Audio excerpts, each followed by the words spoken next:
buri rugo, kila boma rusa n'umuyobozi waro, inafanana na kiongozi wake. Ana yarambwiye, Mungu akaniambia, fata amasengesho y'iminsi 40, chukua maombi ya siku 40. ngira ibyo nkubwira. Fanya hivyo nakwambia. Mpera ku itariki ya mbere yo kwa mbere, Nikaanza tarehe 1 mwezi wa kwanza kugeza ku itariki 9 zo kwa kabiri, hadi tarehe 9 mwezi wa pili. ndi mu cyumba ntaryo, Nikiwa chumbani sili, nywa amazi. ni kunywa maji tu. Nujya kumara iminsi 40 utarya, Kumaliza siku 40 bila chakula, uzaba ubizi neza ko ari Imana yabikubwiye. Ujue vizuri sana ni Mungu amekwambia. Inzara izakurya wicuza icyatumye ujyayo. Maana utasikia njaa ujute mbona ukaenda. Iyi Imana ikureba, Mtu akikuangalia, ngo ubundi uriya mugabo anasema yule mwanaume ni umutambyi w'urugo rwe, ni kuhani nyumbani kwake, ni ugomba kurusengera, ni anafaa kuombea familia akarusengesha na aiombeshe. umva poso, Mtu umesikiza? iri torero si ryawe, Hili kanisa si lako. ntabwo ari ryawe. Hili kanisa sio lako. Njya numva abapasitori bavuga, Nasikia wachungaji wakisema, itorero ryanjye kanisa langu ngo nishingiye, ambalo nimefungua mwenyewe ngo mu mavuta yanjye. kwa upako wangu mwenyewe. Ese wararipfiriye, Unajiuliza, umefia hilo kanisa? wararizukiye, Ulifufuka kwa ajili ya hilo kanisa? uzarizura, Utalifufua hilo kanisa? uzaricira urubanza. Utalihukumia hilo kanisa? Twebwe ibyo dukora byose, Sisi yale tunafanya yote. rero nyantangarira abapasitori Sasa mimi nashangaa na wachungaji ndetse n'abasenyeri, hata wengine ba bishop, askofu ntangarira na ba papa. pia pope.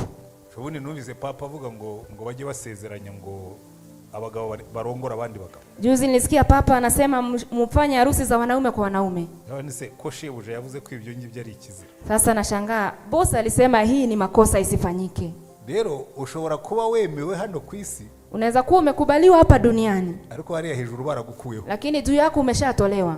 sivyo? Si ni hivyo? Kuko a spiritual house, Maana nyumba ya kiroho, iyi nzu hiyo nyumba ifite nyirayo.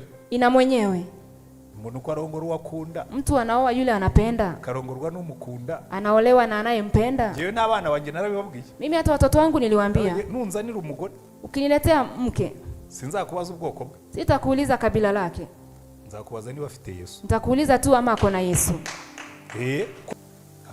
Halo, muriho muranyumva?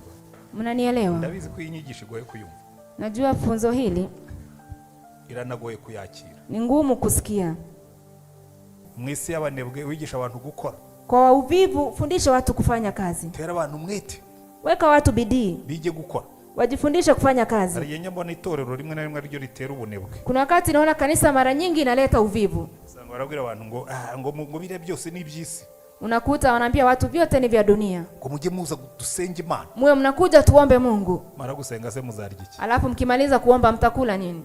Buriya muri Bibiliya Hivi katika Biblia kiranga umuntu w'Imana ukuze, kinachodhihirisha mtu wa Mungu aliyekomaa ntabwo ari ukuvuga mu ndimi, sio kunena kwa ndimi, ntabwo ari uguhanura, sio kutabiri. ntabwo njyewe njya nigisha ibyanjye, Mimi sifunzi yangu.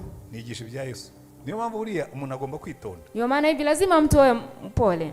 Hari abakozi b'Imana b'imbaraga pe, Kuna watumishi wa Mungu wamejaa nguvu kweli, ariko basambana, lakini wanafanya usherati. babwiriza Wanahubiri ariko basambana. lakini wakifanya usherati tu.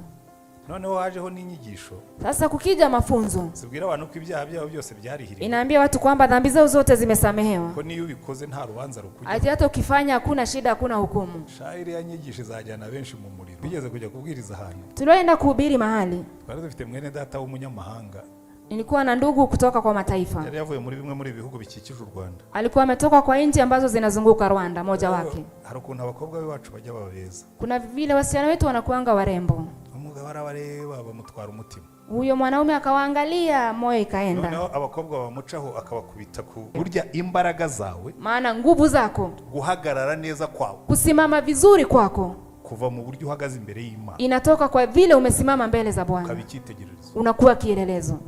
Urano ushaka gukora umurimo w'Imana, Ukitaka kufanya kazi ya Mungu, uzige gukorana n'Umwuka Wera, jifunze kufanya kazi pamoja na Roho Mtakatifu. wite ku mpano yawe, Ushughulikie kipawa chako. abayobozi bose Imana yakoresheje, Viongozi wote ambao Mungu alitumia, ubanza kubashyiraho Umwuka Wera. unaanza kwanza kuweka Roho Mtakatifu. Inyigisho waba ukomokamo yose, Mahali popote ambapo unatoka, ndabizi hari abantu bafite inyigisho zivuga ngo birabye umwuka wera byarangiranye n'intumwa. Najua kuna watu wanasema yale ya Roho Mtakatifu yaliisha pamoja na mitume. Je, ibyo simbyemera. Mimi hayo sikubaliani nayo.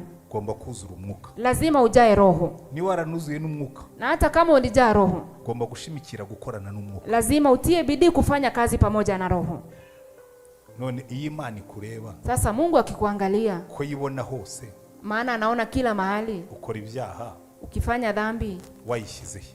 Umemweka wapi?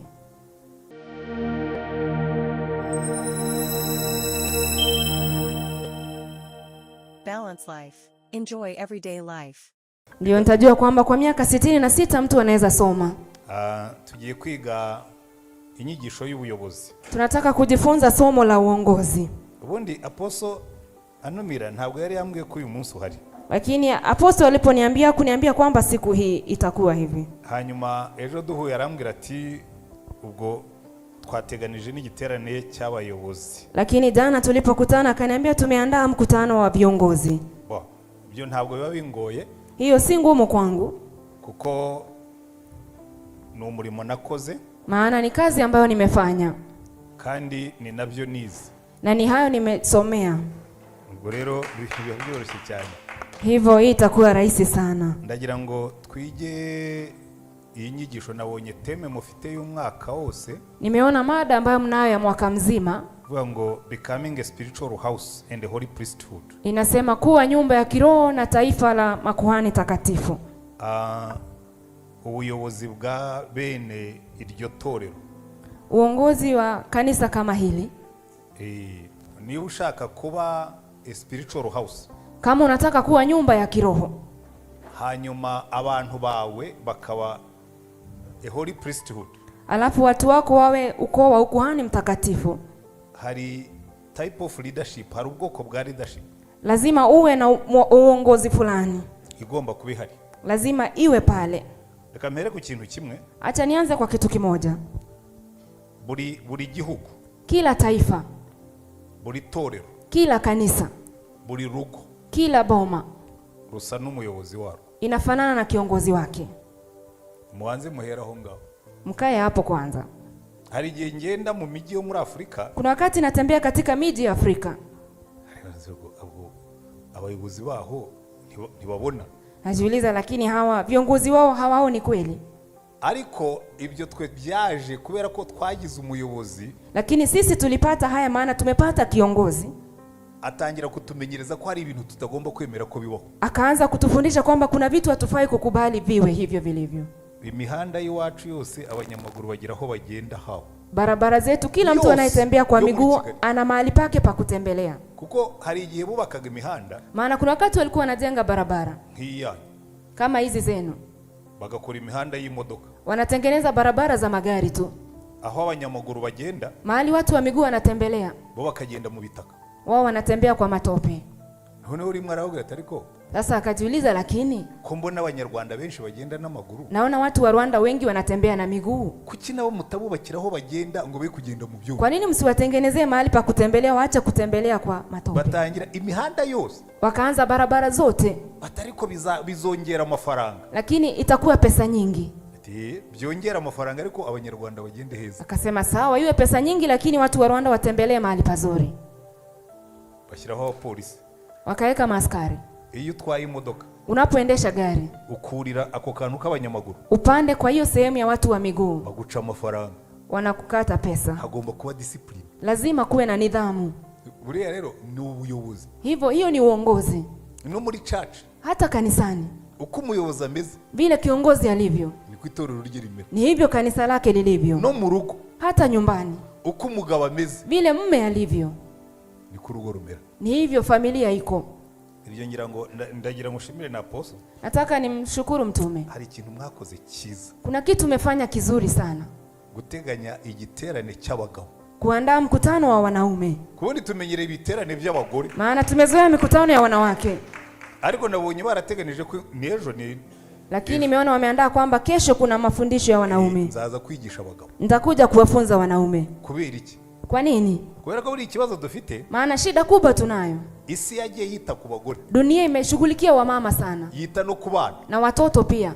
Ariko burya abayobozi b'urugo. Lakini viongozi wa boma ni abagabo. Ni wanaume. nubwo hari abagore bashobora no kuyobora urugo, hata kama kuna wanawake wanaweza ongoza familia, ariko hitwa kwa Petero, kwa Yohana, lakini kunaitwa kwa Peter, kwa John, ntabwo hitwa kwa Suzana. hakuitwa kwa Susan. Siko bimeze? Si ni hivyo vilivyo? Rero kwigisha abagabo, Hivyo kufundisha wanaume, iyo abagabo mu itorero bahagurutse, wakati wanaume kwa kanisa wamesimama, bakaba a holy priesthood, wakuwe ukoo wa mataifa, bakaba batambyi b'ubwami, wanakuwa makuhani wa ufalme. ariko ibyo tuzabyiga ejo, Lakini hatu tutasoma kesho. ko umurimo wa mbere w'umugabo, Maana kazi ya kwanza ya mwanaume mu rugo, nyumbani, ntabwo ari ukugabura. sio kulisha tu. Oya, Hapana. iyi Imana ikureba, Mtu akikuangalia ngo ubundi uriya mugabo anasema yule mwanaume ni umutambyi w'urugo rwe, ni kuhani nyumbani kwake, niwe ugomba kurusengera, ni yeye anafaa kuombea familia akarusengesha. na aiombeshe. Namwe mwicaye hano, Na nyinyi ambao umeketi hapa, reka ndebe abarimo bafite abagore, wale mko na wanawake, muinue mikono. Wale wameoa abenshi, wengi, reka mbahe exercise, mbahe acha niwapatie kazi, ikibazo. zoezi. Ni bangahe bajya bicaza Ni wangapi umugore wanaketisha? n'abana n'urukagira ngo mwese muze mwicare dusenge? Ntimumanike. Msiinue mkono, lakini mniambie nani ambaye anachukua mke wake na watoto wake anamwambia mketi tuombe. Iyo tuvuze ngo tuzaba ubwoko bw'abatambyi, Tukisema tutakuwa ukoo wa makuhani, kwa maana utegereza ko ndi umutambyi mu rugo rwanjye. kuna mtu anajiuliza, lakini mimi ni kuhani nyumbani kwangu. Iyo uje hano, Unapokuja hapa, apostle aba ari umuyobozi wa church, mtume anakuwa ni kiongozi wa kanisa, ariko iyo ugeze mu rugo iwawe, lakini ukifika nyumbani kwako uhinduka pastor unabadilika, unakuwa mchungaji w'urugo rwawe, wa nyumba yako. noneho twahurira hano, Sasa tukikutania hapa sisi wote, tukaza twese turi abatambyi b'ubwami. tunakuja tukiwa makuhani wa ufalme. Jewe ndi umutambyi mu rugo rwanjye, Mimi ni kuhani nyumbani kwangu, nawe uri umutambyi mu rugo na wewe rwawe, ni kuhani nyumbani kwako, nawe ni umutambyi mu rugo rwe, na wewe ni hivyo pia nyumbani kwako. twahura hano tukaba turi abatambyi. Tukikutana hapa tunakuwa makuhani. Rero hari amagambo tujya twiga, ariko tuzagenda tubisobanukirwa. Kuna vitu watu tunasoma, lakini tutaelewa kwa undani. So ubuyobozi Kwa hivyo uongozi bw'itorero, kanisani, icya mbere tugiye kureba cha kwanza tutaangalia ni umurimo Yesu yasigiye itorero, ni kazi ambayo Yesu aliachia kanisa. kuko ikintu cya mbere tugomba kumenya, Maana kitu cha kwanza tunafaa kujua, umva poso, mtu umesikiza, iri torero si ryawe, hili kanisa si lako, ntabwo ari ryawe. hili kanisa sio lako. Njya numva abapasitori bavuga, Nasikia wachungaji wakisema itorero ryanjye, kanisa langu ngo nishingiye, ambalo nimefungua mwenyewe ngo mu mavuta yanjye. kwa upako wangu mwenyewe. Ese wararipfiriye, Unajiuliza, umefia hilo kanisa? wararizukiye, Ulifufuka kwa ajili ya hilo kanisa? uzarizura, Utalifufua hilo kanisa? uzaricira urubanza. Utalihukumia hilo kanisa? Twebwe ibyo dukora byose, Sisi yale tunafanya yote tubikora munsi y'ubutware bwa nyiritorero, ni chini ya utawala wa mwenye kanisa waripfiriye aliyelifia akarizukira. akafufuka kwa ajili Ni yake. nayo mpamvu Na ndiyo sababu buriya kuyobora itorero kuongoza kanisa byoroshye kuruta kuyobora igihugu. ni rahisi sana kuliko kuongoza taifa. Muzi impamvu? Mnajua sababu? Yesu yapfiriye abanyakenya, Yesu alifia wa Kenya, ariko abanyakenya bose ntibamwizera. lakini Wakenya wote hawamwamini. Bivuga ngo si umwami wabo, Manake si mfalme wao. nujya kuyobora Kenya, Ukija kuongoza Kenya, ushobora kugenda ukabwira Yesu, unaweza kuja umwambie Yesu, abanyakenya barashonje. Wakenya wana njaa. Ariko bariya Nasema lakini wale, harimo abo ntashinzwe, kuna wale si wangu wa kuangalia, kuko banze kunyemera. maana wamenikana mimi. Abazanyemera Wale watanikubali, nzabitaho, nitawashughulikia. bariya batanyemera Wale hawanikubali, nibagende birwarize. waende wajipiganie wenyewe. Ariko itorero, Lakini kanisa, buri muntu wese wiswe umukristo, kila mtu anayeitwa Mkristo, nuko aba yemeye ko Kristo ari umucunguzi we, maana Kristo ni mkombozi wake kandi Kristo akaba umwami we. na Kristo ni Bwana wake. Rero bivuga ngo iyo nyobora iri torero, Maanake ninapoongoza kanisa hili, icyo nkora ni iki? kile nafanya ni nini?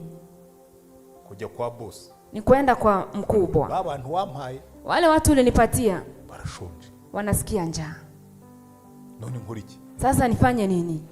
Mwabonye ukuntu Mose yayoboraga Abayisiraheli? Mliona vile Musa alikuwa anaongoza wana wa Israeli? Ntabwo Mose yigeze ajya guhaha Mose hajaenda sokoni, ntiyigeze ahangayika. hajahangaika hata siku moja. Abantu barazaga bamubwira ati inyota iratwishe. Watu walikuwa wanasema kiu inatumaliza, Mwihangane, vumilieni, ngiye kuvugana na boss. niende niongee na mkubwa. Kagenda agakubitinda hasi. Anaenda anapiga chini magoti. Maana aba bantu wazanye Baba, watu ulileta kwinyota ibiciye mu butayu. kiu inawamaliza jangwani. Twari iyo nkoni. Anamwambia chukua hiyo fimbo, Genda ukubite ruriya rutare. enda ugonge mwamba ule, Rurabaha amazi. itawapa maji. Akagenda agakubita urutare, Anaenda anagonga mwamba, amazi akaza. maji inatoka. Undi munsi Siku nyingine abantu baramubwira, watu wakamwambia, turambiwe kurya mana. tumechoka kula mana. Mana kuwa mbere, Mana Jumatatu, mana kuwa kabiri, mana Jumanne, mana kuwa gatatu, mana Jumatano, mana mana kila siku. Turashaka kanyama. Tunataka nyama sasa. Anamubwira ngo barashaka inyama. Anamwambia watu wako wanataka nyama. Genda ubabwire biyeze. Enda uambie wajitakase. Ejo nzabaha inyama. Kesho nitawapa nyama. Mose aramubwira ati Imana ubwo uzi ibyo uvuze. Mose anasema lakini unajua kile unasema kweli. Inyama. Nyama. Abantu nyoboye. Watu naongoza. Niyo wabaga inka zose ziri hano. Hata uchinje ng'ombe zote ziko hapa. N'intama ziri hano. Na kondoo walio hapa. Ukongeramo n'ihene. Uongeze hata mbuzi. Nta nubwo buri muntu yabona kantu arya gatoya. Mtu hatazipata kapande kamoja tu. Imana aramubwira ngo ukuboko kwanjye. Mungu akamwambia mkono wangu ntabwo kwaheze. Si fupi hivyo. Kuracyarimo imbaraga. Bado ina nguvu. Genda ubabwire biyeze gusa. Enda uambie ujitakase tu. Ejo nzabaha inyama. Kesho nitawapa nyama. Ngo babyutse mu gitondo. Walipoamka asubuhi, ngo wasanga hari inkware. Wakapata kuna kware. Ngo zazengurutse inkambi yao. Zimezunguka hiyo kambi yao. Ahantu wagenda nk'iminsi 3. Mahali unaweza tembea siku kama 3. Iyi Imana itanzeyo irarenza. Maana kikuja inapitisha. Bale abagabo baraduhemukiye. Wale wazee wametukosea. Ngo baragenda bica inkware. Wakaenda wakaziua hizo kware. Barica. Wakaua baranika, barica baranika. Wakaua wakianika. Mungu akasema lakini watu hawa inkware zanjye bazicike. Mbona wanaua kware wangu? Uzi buryo iki Imana yabahaniye? Unajua kwa nini Mungu aliwaadhibu? Suko basabye inyama. Sio maana waliomba nyama. Nuko yazibahaye. Ni maana aliwapatia nyama. Bagashyiramo ubusambo. Wakaeka ukorofi pale. Ubusambo. Wakawa na ukorofi. Ngo bica inkware. Wakaua kware. Ngo baranika. Wakaanika. Uko nazibazaniye ngo muzirye fresh. Mungu akasema nimewaletea mle zikiwa fresh. Kimugiye kurya ziriya zanitse. Mbona mnataka kukula wenye wameanikwa sasa? Zigeraho zikazamo inyo. Inakuja hata na vidudu. Iyo mureka nkajya nzibazanira ziri fresh. Mungeacha niwe nawaletea kila siku zikiwa fresh. Buriya baraduhemukiye. Hawa watu walitukosea sana. Iyo warya inyama. Wangekula nyama. Nazo bakazihararuka. Wachoke nazo pia. Watereko mana. Seme lakini Mungu. Turashaka kurya ifi. Tunataka kula samaki. Bari kubyuka mu gitondo. Wangeamka asubuhi. Bagasanga ifi zazimagije ingano. Wakute samaki zimewajaa pale. Bakarya ifi. Wale samaki. Bazihaga. Wakishiba. Bagasaba ibindi. Waombe vingine pia. Kuko Imana niyo yari ibatwaye muri buriya butayu. Maana ni Mungu alikuwa anawaongoza kwenye hiyo jangwa. Nawe rero iyo witore. Na sasa kama kanisa. Imana niyo ibidutwaye. Mungu ndiye anatuongoza. Nabonye igishushanyo hariya cy'urusengero. Nimeona picha pale ya kanisa. Sinzi niba ari inzozi za apostle z'urusengero ashaka kuzubaka. Sijui kama ni ndoto za mtume za kanisa anataka kujenga. Hari ikintu nabonye cyoroshye. Kuna kitu nimepata rahisi. Ni kubaka urusengero. Ni kujenga kanisa. Kubaka urusengero. Kujenga kanisa. Iyo utangiye kubaka urusengero. Unapoanza kujenga kanisa. Ari Yesu wabikubwiye. Kama ni Yesu aliyekwambia. Waramugize uwa mbere. Umemfanya wa kwanza. N'abatari abakristo bawe baribwiriza bakakuzanira amafaranga. Hata wale si wakristo wako wanajiambia wenyewe wanakuletea pesa tu. Kuko ntabwo Yesu yananiwe kwiyubakira. Maana Yesu hajashindwa kujijengea. Uyu waremye iyi misozi yose. Huyu aliyeumba milima yote. Ntabwo yananirwa kwiyubakira akazu bamusengera. Hawezi shindwa kujijengea kanyumba watu wao wanamuombea pale. Ariko ikibazo tugira. Lakini unajua shida tunayo. Uricara ukareba abantu bari hano. Unaketi unaangalia watu wako pale. Unanisema abantu. Sema lakini watu hawa. Kwa mafaranga bayakura he? Pesa watatoa wapi? Ntabwo ariko bikora. Sio hivyo ilivyo.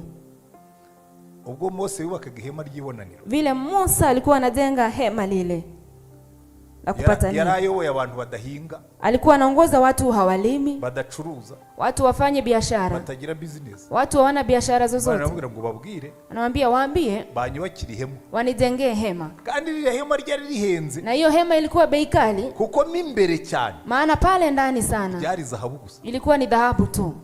aragenda aravuga ati Imana yambwiye ngo tuyubakire ihema. Kaenda akasema Mungu amesema tumjengee hema. ngo abagore bakuraho amaherena, Wanawake wakatoa pete zao, ayo ku matwi nayo ku mazuru, kwa masikio na impeta zo ku mapua, ntoki, hata zile kwa vidole. ihema bararyubatse, Wakajenga hema. bigeza ahantu Besaleli yavuga ati nimubwire abantu barekeraho gutanga kuko batanze ibirenze. Ilipofika mahali wakamwambia waache hivyo, maana watu wametoa mingi zaidi. Rero Hivyo sasa, burya Imana iri mu bintu, Mungu akiwa ndani ya vitu, kuyobora biroro, kuongoza ni rahisi sana. ariko abayobozi benshi, Lakini viongozi wengi, kubera ko tuticarana na databuja, maana hatuketi pamoja na mkubwa wetu ngo tumutega amatwi, tumsikize. tuyobora itorero uko tubyumva, Tunaongoza kanisa vile tunasikia kuongoza, tukigishiriza ibyo dushaka, tunafundisha yale tunataka, twarangiza ngo Imana ngo yanze gukorana natwe. alafu nasema Mungu amekataa kufanya kazi nasi. Naragutegereje ngo dukorane, narakubuze. Anasema nilikungoja tufanye kazi pamoja nikakukosa mimi. Kandi uri abayobozi bari hano, Na viongozi ambao wako hapa, kenshi turiyemera, mara nyingi tunajikusifu sana, ariko kenshi Imana iradushaka ikatubura. lakini mara nyingi Mungu anatutafuta anatukosa. Kera hari umuryango nayoboraga, Zamani nilikuwa naongoza familia moja. noneho umuhanuzi rimwe aza aho twakoreraga. Nabii siku moja akaja mahali tulikuwa tunafanyia kazi. Nari mfite akazi kenshi, Nilikuwa na kazi nyingi sana. noneho araza arica, Akakuja akaketi. yari umuturage rwose, umuturage wa wundi bigaragara ko ari umuturage. Alikuwa ni mtu tu, unaona ni mtu wa vijijini. Yari afite inanga, ziriya nanga zifiteho agacumi inyuma, sinzi niba muzizi, bakubita gutya. Alikuwa na kinanda ingine wanacheza ya zamani. Umuturage ufite inanga, Nasema lakini huyu mtu, y'umuduri niko bazita mu Kinyarwanda cyacu, ufite umuduri. huyu mtu ambaye ana kinanda hiki. Arangije aravuga ati rero, Akaketi akaniambia. turangije gusenga aratubwira ati bene data, Baada ya kuomba akatuambia, mandugu, ati nanyuze hari haruguru, nimepitia pale juu, ati mbona icyapa cy'uyu muryango, nikaona chapa cha familia hii. ati numva Imana irambwiye ngo manuka ujya aha hantu, Nikasikia Mungu ameniambia shuka uende mahali pale, umbwirire umuyobozi wako, uambie kiongozi wake ibyo ngiye kukubwira. yale nakwambia. Ati rero ndashaka umuyobozi ngo mubwire amagambo Imana yambwiye. Sasa natafuta kiongozi hapa niwaambie maneno Mungu ameniambia. Ngwino tujye mu biro bimbwire. Kaambia kuja tuende ofisini uniambie. Aratangira ati rwose umbabarire, Kaanza unisamee sana, ibyo ngiye kukubwira ntabwo ari ibyanjye, yale nataka kukwambia sio yangu, ariko Imana niyo yambwiye ngo mbikubwire, lakini Mungu amenituma nikwambie. Nyibwire, ntabwo njya ntiyibye Imana. Nikasema niambie, mimi sina Niba shida, ari bibi nta kibazo, niba ari byiza nta kibazo, kama ni mazuri ni sawa, kama ni mabaya ni sawa pia.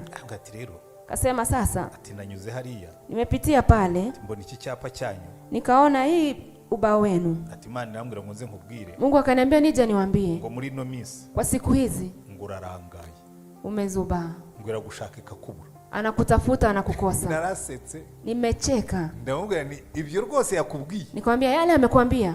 nanjye mu gitondo Hata mimi asubuhi nabyutse nyibwira, nimeamka nikimwambia mbwira Mana, ibi bintu wanshyizemo, Mungu, lakini hivi vitu umenipatia, ko nsigaye ndangariye muri byinshi, mbona nimezubalia kwa mambo mingi. rero ubwo wowe ahubwo uje gushimangira ko ibyo nayibwiraga ari byo. Sasa umekuja kuhakikisha kwamba yale nilikuwa namwambia ni kweli. Nubwo ngiye kubibaza uko ngenza kugira ngo nongere nyitega amatwi, Sasa nitamuuliza nifanye nini ili niweze kumsikiza tena. kandi nyuma yaho niko byagenze. Na baada ya hapo ni hivyo ilikuwa. Imana yarambwiye, Mungu akaniambia, fata amasengesho y'iminsi 40, chukua maombi ya siku 40. ngira ibyo nkubwira.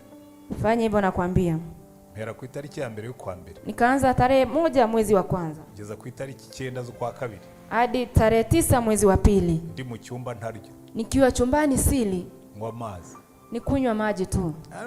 Nujya kumara iminsi 40 utarya, Kumaliza siku 40 bila chakula, uzaba ubizi neza ko ari Imana yabikubwiye. ujue vizuri sana ni Mungu amekwambia. Inzara izakurya wicuza icyatumye ujyayo, Maana utasikia njaa ujute mbona ukaenda. ariko igihe Imana yarambwiye ngo itegure, Hiyo wakati Mungu akaniambia andaa. aka kazi k'ivugabutumwa ugiye kukavamo, Kazi ya uinjilisti utaachana nayo, ugiye kuba pastori, uende kuwa mchungaji. n'ibindi byinshi sibyo ngiye kubabwira. Na mengine mengi sio nataka kuambia. Kuba umuyobozi utega amatwi shoboja, Kuwa kiongozi anayesikiza mkubwa wake, niryo banga ryo gukora umurimo w'Imana. ndiyo siri ya kufanya kazi ya Bwana. Icyatumye Mose ayobora Abayisiraheli bakava muri Egiputa bakagera ku nyanja, bakagera kuri Yorodani, Kilichosababisha Musa akaongoza Waisraeli kutoka Misri hadi katika Yordani, imyaka 40, miaka 40.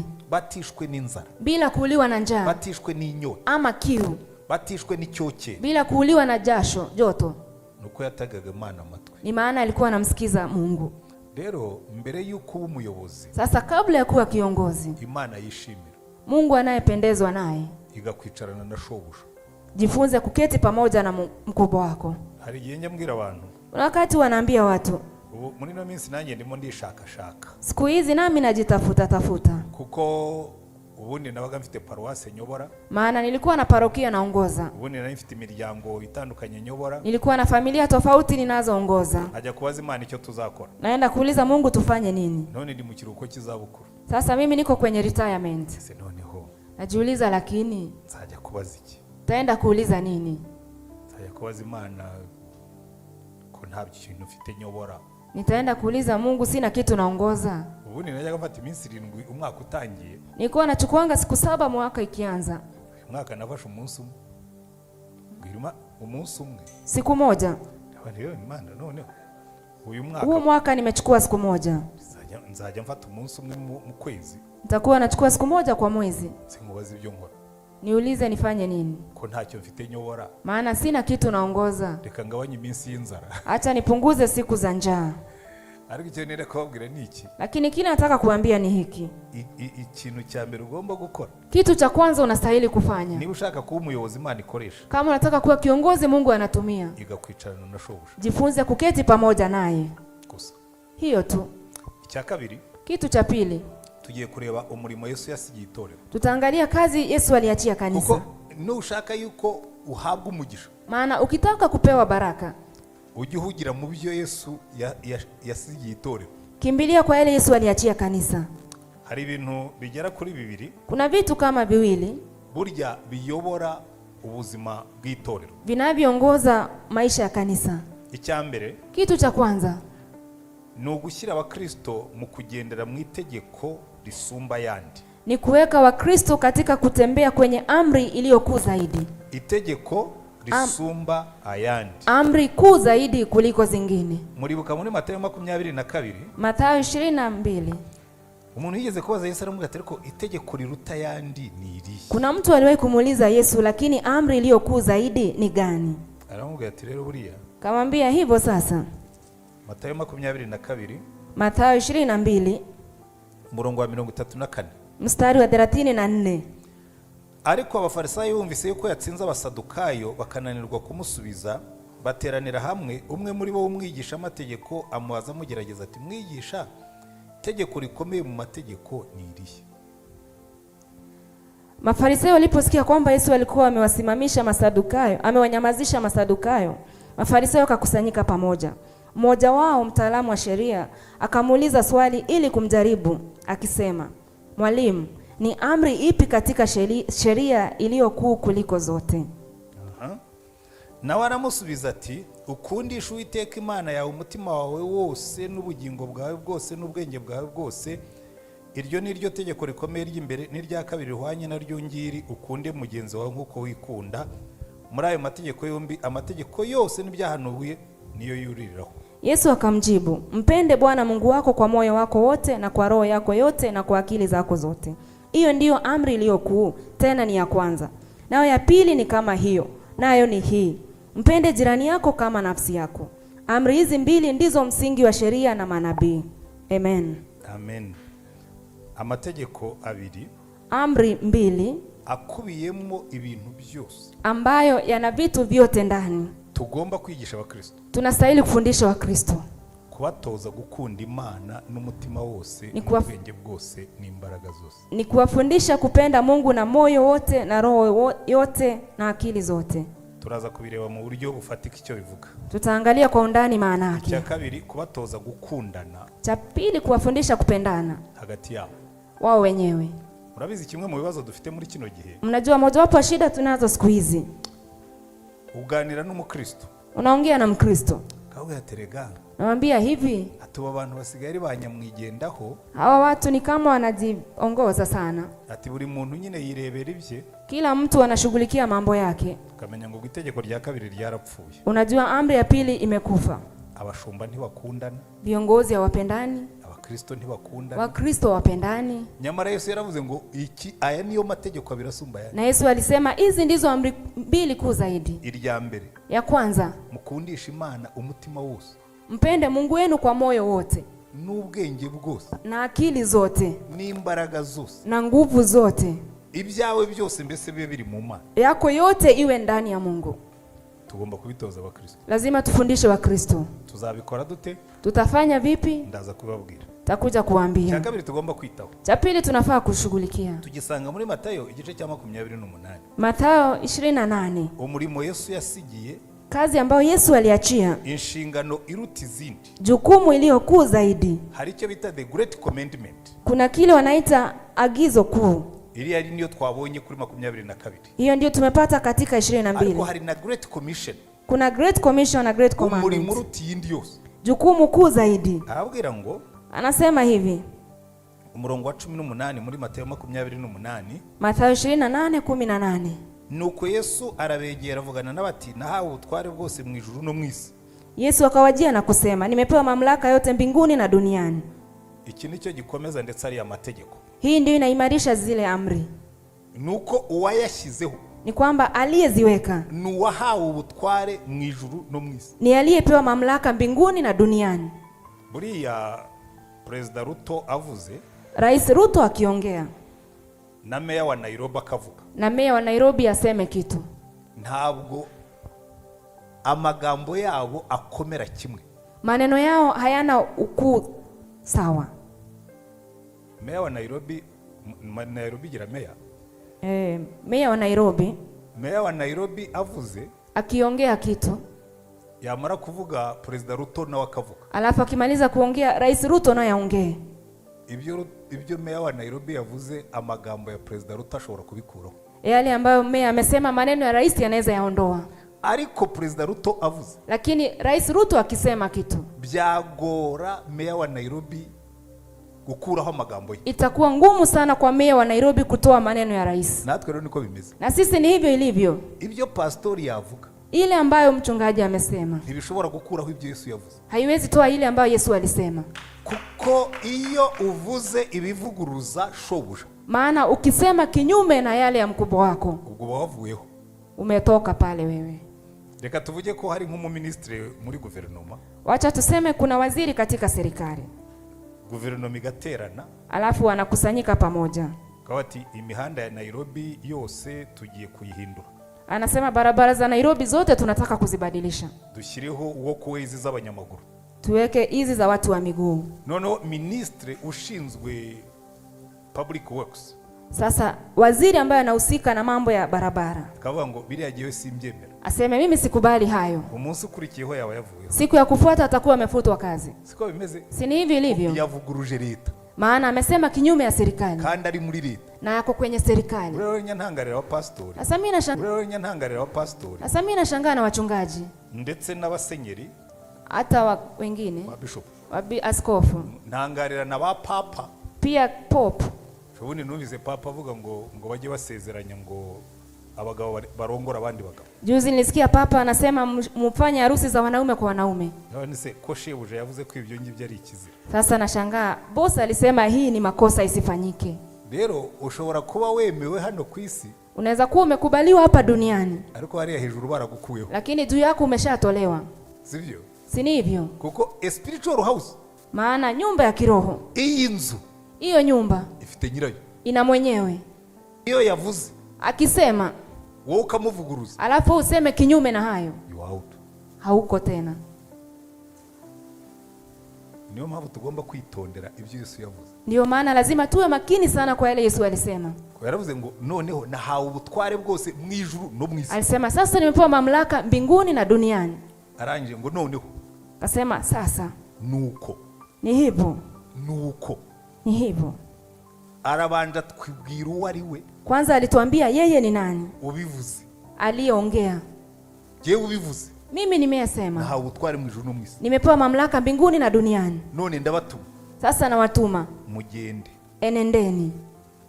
Mubitondeke neza. Nuko mugende muhindura abantu bo mu mahanga yose abigishwa. Kwa sababu hii enendeni mkawafanya mataifa yote kuwa wanafunzi. mugende enendeni muhindura abantu bose, mkawafanye watu wote. niyo mpamvu buriya Ndio maana hivi iyo wubatse urusengero nkuru, ukijenga kanisa kama hili, hano hatuye abantu benshi, hapa panaishi watu wengi b'Abanyakenya wa Kenya n'andi moko yo muri Afrika, na pia kabila zingine za Afrika. Imana irakubwira ngo abo bose nabagutumyeho. Mungu anakuambia nimekutuma kwa hawa wote. Niyo mpamvu nshaka kuziga Igiswahili, ndio wanataka kujifunza Kiswahili. Najya nza hano muri Kenya kuko aricyo bavuga. Nikikuja hapa Kenya maana wanatumia Kiswahili. Kwigisha mu rurimi Abanyakenya bumva. Ni ubiri kwa lugha wa Kenya wanasikia. Kugira ngo tubwira abari mu mahanga ya hano hose. Ili tuambie wale wako kwenye hili taifa wote. Ari ikintu nabonye ku Banyarwanda. Lakini kitu nimekuta kwa watu wa Rwanda. Na Barundi. Na watu wa Burundi. Na Bakongomani bavuga Ikinyarwanda. Na watu wa Kongo wanaoongea Kinyarwanda. Iyo wagiye ahantu, wanapoenda mahali, bamera mwari mwabona ifu iri mu bugari hagati. Mnaona unga ambayo iko kwenye ugali katikati. Iwacu tuyita inkirira hato. Kuna hiyo unga kwenye ugali. Niko tumera. Tunakaa hivyo. Turagenda tukicara n'imico yacu n'imitekerereze yacu n'ururimi rwacu. Tunaenda tunakaa pale na lugha yetu na imani yetu na hata mila zetu. Abari hanze tukabihorera. Wale wako nje tunaachana nao. Kandi Yesu yaratubwiye ngo ni mugende. Na Yesu alituambia enendeni. Muhindura abantu bo mu mahanga yose. Mkayafanye mataifa yote. Ubwo na Kenya irimo. Hivyo hapa Kenya iko pia. Ubwo rero apostle. Asa mtume. Nutangira kubaka urusengero. Ukianza kujenga kanisa. Uzatangire gutekereza. Uanze kufikiria. Ngo n'urusengero rw'Uwiteka. Ni kanisa la Bwana. Ruzasengerwamo n'amahanga yose. Utaombewa ndani na mataifa yote. Ko n'umunyakenya azaza akisangamo. Hata Mkenya akiingia jikute nyumbani. Ubwoko yaba ari bwo bwose. Kabila lake lolote tu. Kwa bitangiye kuba ikibazo. Hiyo sasa imeanza kuwa shida. Katangiye kuba ikibazo. Imeanza kuwa na shida. Nyambibwira bene wacu yo nagiye muri Amerika. Wanaambia ndugu zetu nikienda Marekani. Ni muhindura ururimi. Badilisheni ulimi lugha. Abazungu bumva ubutumwa. Ili hao watu pia wasikie injili. Abanyamahanga bumva ubutumwa. Watu wa mataifa wasikie injili. Atariko bazaza batwicira umuco. Lakini watakuja waharibu mila zetu. Noneze ko mwaje mu gihugu cyanyu cyabo. Sasa uwo muco wanyu ubwo mwagomba kuusiga iwanyu mukaza mugafata wabo kugira ngo muwabwire ubutumwa. Mmekuja kwa taifa lao, mila zenu mngeacha kwenu ili mje muwahubirie. Impaka tujya tugira ziba ari nyinshi. Tunakuwa na majadiliano mengi sana. Atariko ni batangira kuza. Lakini tuzabona abakungu bacu barongoye abazungu. Wakianza kukuja wasichana wetu vijana wataoa watu wao. Abakungu bacu barongoye n'abanyamahanga. Wasichana wetu wataolewa na watu wa mataifa. Icyo kubera kuki kibi kibazo.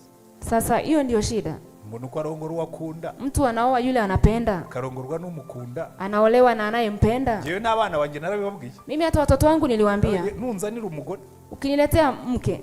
Sinzakubaza ubwoko bwe. Sitakuuliza kabila lake. Nzakubaza niba afite Yesu. Nitakuuliza tu ama ako na Yesu. Kuko niba adafite Yesu. Maana kama hana Yesu, niyo yaba ari uwo mu bwoko bwacu. Hata awe wa kabila letu. Nubundi ntituzaba tujya hamwe. Hatutakuwa tunaenda mahali pamoja. Ntimwavuze ngo ni a spiritual house? Si umesema ni nyumba ya kiroho? Holy priesthood? Na ukoo wa makuhani takatifu. Iri yihindura byose mu mibereho yacu. Hii inabadilisha yote katika maisha yetu. Kweli? Kwa nusenga Yesu. Maana ukiomba Yesu, Mwami Yesu. Bwana Yesu, unshakira umugore. Tafutie mke. Kawe umugore wawe nuriya muzungukazi. Anasema mke wako ni yule msichana mweupe. Uzamubwira ngo ndanze. Utamwambia nimekataa. Nuba pastori, ukiwa mchungaji muri Amerika, Marekani, ugomba kwiga gutekereza yuko hari igihe Yesu azakora ibitandukanye n'ibyo wewe watekereza. Lazima ujifikirie kwamba kuna wakati Yesu atafanya tofauti na yale ulikuwa unafikiria. Kuko kuri Yesu, maana kwa Yesu, aya mabara y'uruhu dufite, hizi rangi za ngozi tunazo, adupfira ntiyigeze avuga ngo ndapfira baba yambaye ikihoto. Alipotufia kusema nitafia hawa ni waache. Yatugize ishyanga rimwe. Alitufanya taifa moja. Ibyo birakomereka ntabwo biri mu nyigisho yanjye uyu munsi. Lakini haya yako kwa funzo langu. Yatubwiye ngo nitugende duhindura amahanga yose. Yesu alisema enendeni mkawafanye mataifa yote. Uzahindura abantu. Hautabadilisha watu batari bwinjiri wao. Kama hawaingii kwako. Halo. Mliwa muranyumva. Mnanielewa? Ndabizi ko inyigisho igoye kuyumva. Najua funzo hili iranagoye kuyakira. Ni ngumu kusikia. Kubera iki? Kwa nini? kubera ko buriya ikintu Yesu yari yakoze, maana kitu ambacho Yesu alikuwa cyo amefanya, kutwohereza ngo tugende tujye mu mahanga yose, kututuma twende kwa mataifa yote, tuyahindure, tuyafanye kuwa wanafunzi. yari arimo kurema ishyanga rimwe, Alikuwa anaumba taifa moja ry'ubwoko bw'Imana, ya ukoo wa Mungu, rirangwa no kubaha Imana, ambalo linadhihirishwa na kumheshimu Mungu no kwaguka umutima ugakunda abantu bose, na kuwa na moyo unaopenda watu wote. abo ntabwo byorohera abantu kubyumva. Kwa hivyo si rahisi watu kuelewa. Reka mbere yuko Imana yigeze kubinsobanurira. Mungu amewahi kunielezea. Nigeze kuba umunyeshuri mu Bwongereza. Niliwahi kuwa mwanafunzi Uingereza. Nanjye nari mu bantu bavuga ko ntashobora kurongora umuzungukazi. Nami nilikuwa kwa watu walikuwa wanasema siwezi kuwa msichana mweupe. Rwose. Hakika. Kandi nigaga iwabo. Na nikisomea kwao. Ariko Imana kugira ngo inkosore. Lakini Mungu ili anikosoe. Ndimo kwandika igitabo cyanjye cyo kurangiza masters. Nikiandika kitabu changu cha kumaliza masters, mbura umwanya wo guteka ko twaritekeraga. Nikakosa muda wa kupika maana tulikuwa tunajipikia. Noneho abakobwa twasenganaga. Wasichana tulikuwa tunaomba pamoja. Barimo umushinwakazi. Kulikuwa msichana wa China. Ari hamwe n'undi mukobwa wo muri za Madagascar bari abasa n'Abahinde. Na mwingine alikuwa anatoka Madagascar wanaofanana na Wahindi. Harimo undi mukobwa wo muri Tanzania niba nibuka neza. Kulikuwa na mwingine wa Tanzania ndiye nakumbuka vizuri. N'undi wo mu bihugu by'ivyo yita za Karaibe. Na wengine wa zile nchi za Caribbean. N'umwongereza kazi. Na wa Ulaya. Bajya hamwe rwose ariko uyu musaza wacu azicwa n'inzara. Wakuja pamoja wakasema huyu mzee wetu atauliwa na njaa. Twarasenganaga. Tulikuwa tunaomba pamoja. Reka tujye duteka tumugaburire. Wacha tuwe tunapika tumlishe naye. None bakajya bagigihe bakangaburira. Sasa wakati wanapika wananiletea chakula. Akakobwa kagashinwakazi. Lakini aka kasichana ka China kakaburusha umutima w'ububyeyi niko navuga. Kalikuwa kanawazidi moyo wa uzazi. Kakaza kakamera kuse ungubu bawumva umeze ute. Kanakuja kanaweza sasa unajisikia vipi? Kwicara ndio tukicara tukaganira. Mbona naona una kazi nyingi alafu tunakaa tunazungumza. Uki nari ngira umusore. Nilikuwa bado kijana. Tibanyita yivuga ngo ruko bundi ni iki umuntu abashaka mu mugore. Kasema lakini nini mtu anatafuta kwa mwanamke? Kumbona kagashingwa kazi gashobora kuva mu mugore mwiza. Maana hata aka China kanaweza kuwa bibi mzuri.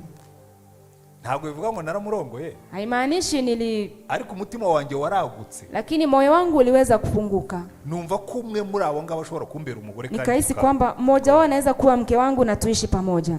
Ariko ibyo sibyo turimo kwiga. Lakini si hao tunajifunza. Mu mahanga yose. Enendeni kwa mataifa yote. Wahindura bigishwa.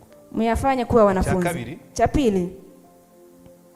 Mubabatize mu izina rya Data wa twese n'Umwana n'Umwuka wera. Mkiwabatiza kwa jina la Baba na la Mwana na la Roho Mtakatifu. Mu yandi magambo mubinjize mu muryango w'Imana. Kwa maneno mengine muwaingize katika familia ya Mungu. Babu ubwoko bw'Imana. Wawe ukoo wa Mungu. Icya gatatu. Kitu cha tatu. Mubigishe kwitondera ibyo nabategetse byose. Nanyi wafundisheni kuyashika mambo yote niliyoamuru ninyi. Ibi rero biduha imirimo 5. Hivi vinatupatia kazi 5. Buri torero rigomba kureba niba rishyiramo imbaraga. Kila kanisa lazima ziangalie kama zinatia nguvu pale.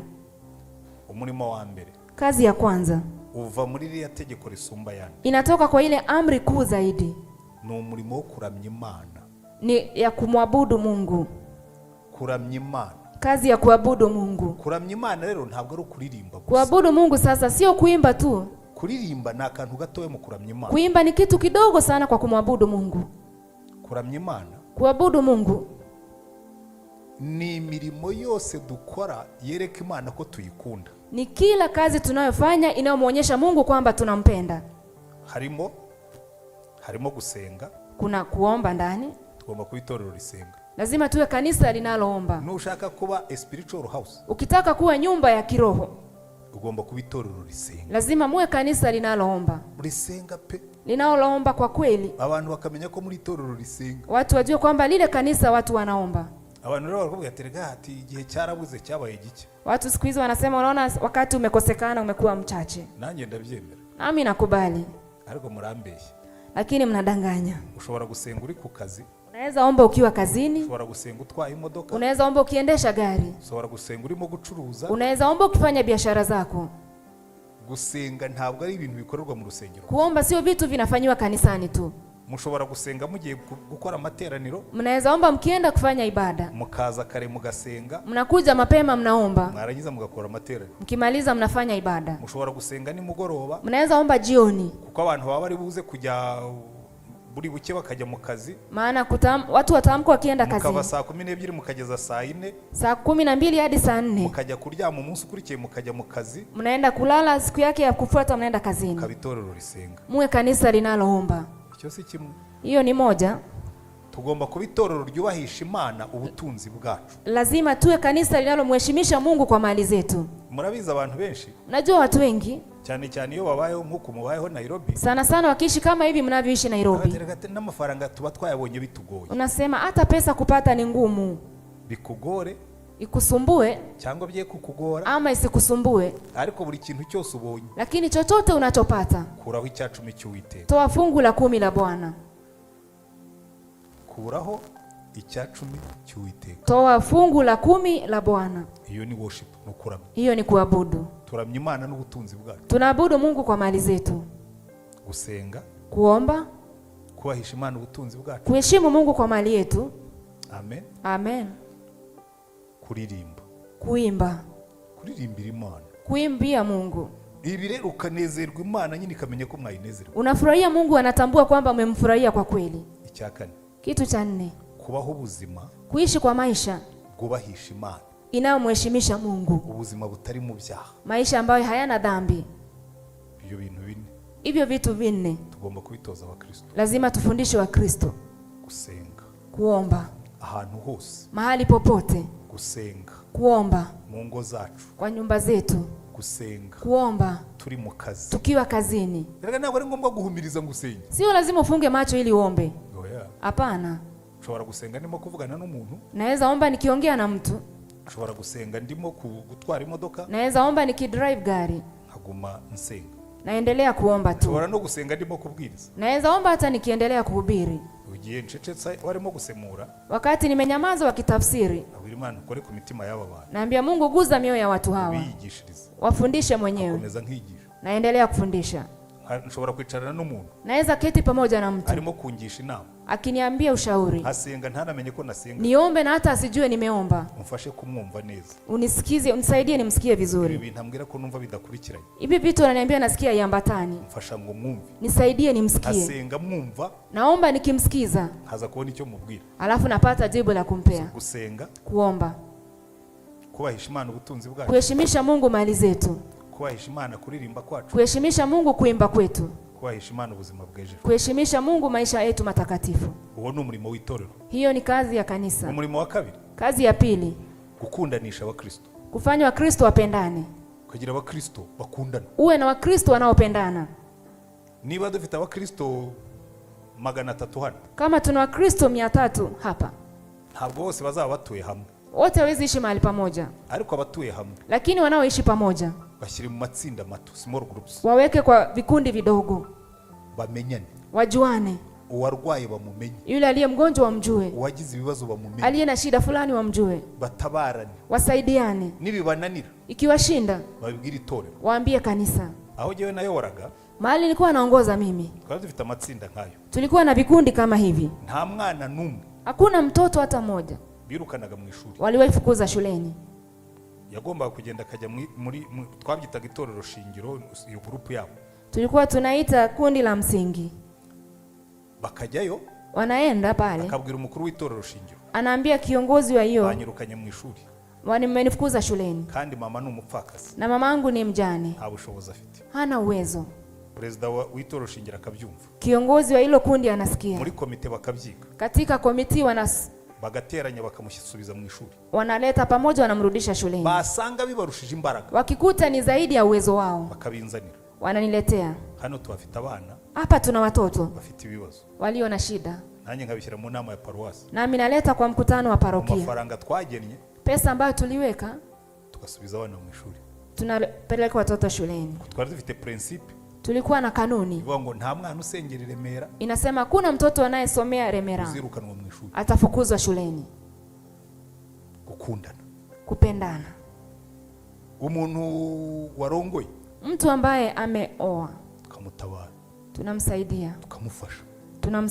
Uwapfushije aliyefiwa nabyo hivyo hivyo tukajyayo, tunaenda mbese kule, tukaba Abakristo bakundana. tunakuwa Wakristo wanaopendana. Ibyo Hayo gahunda y'itorero. Ilikuwa ni mpango wa kanisa. Iyo ni imirimo ibiri Hizo ni kazi mbili ishingiye ku itegeko risumba yandi. imewekwa katika amri kuu zaidi. Icya gatatu Kitu cha tatu kirava muri bira twasomye. kinatoka kwa haya tumesoma. Kuba itorero Kuwa kanisa rivuga ubutumwa. linalonena injili. Ugatera umwete abakristo.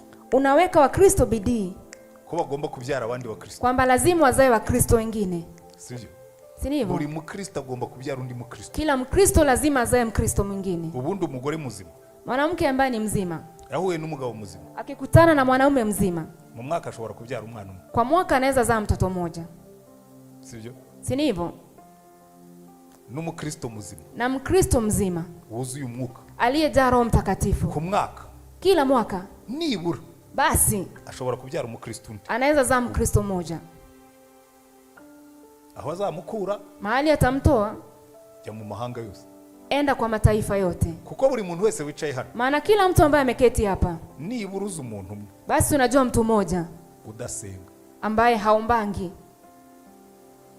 Suzanne, nta muntu uzi Ninamjua, udasenga ninamjua. mu nshuti zawe? Kwa marafiki zako kuna mtu unajua ambaye huwa haombi. Hari uzi? Yeah.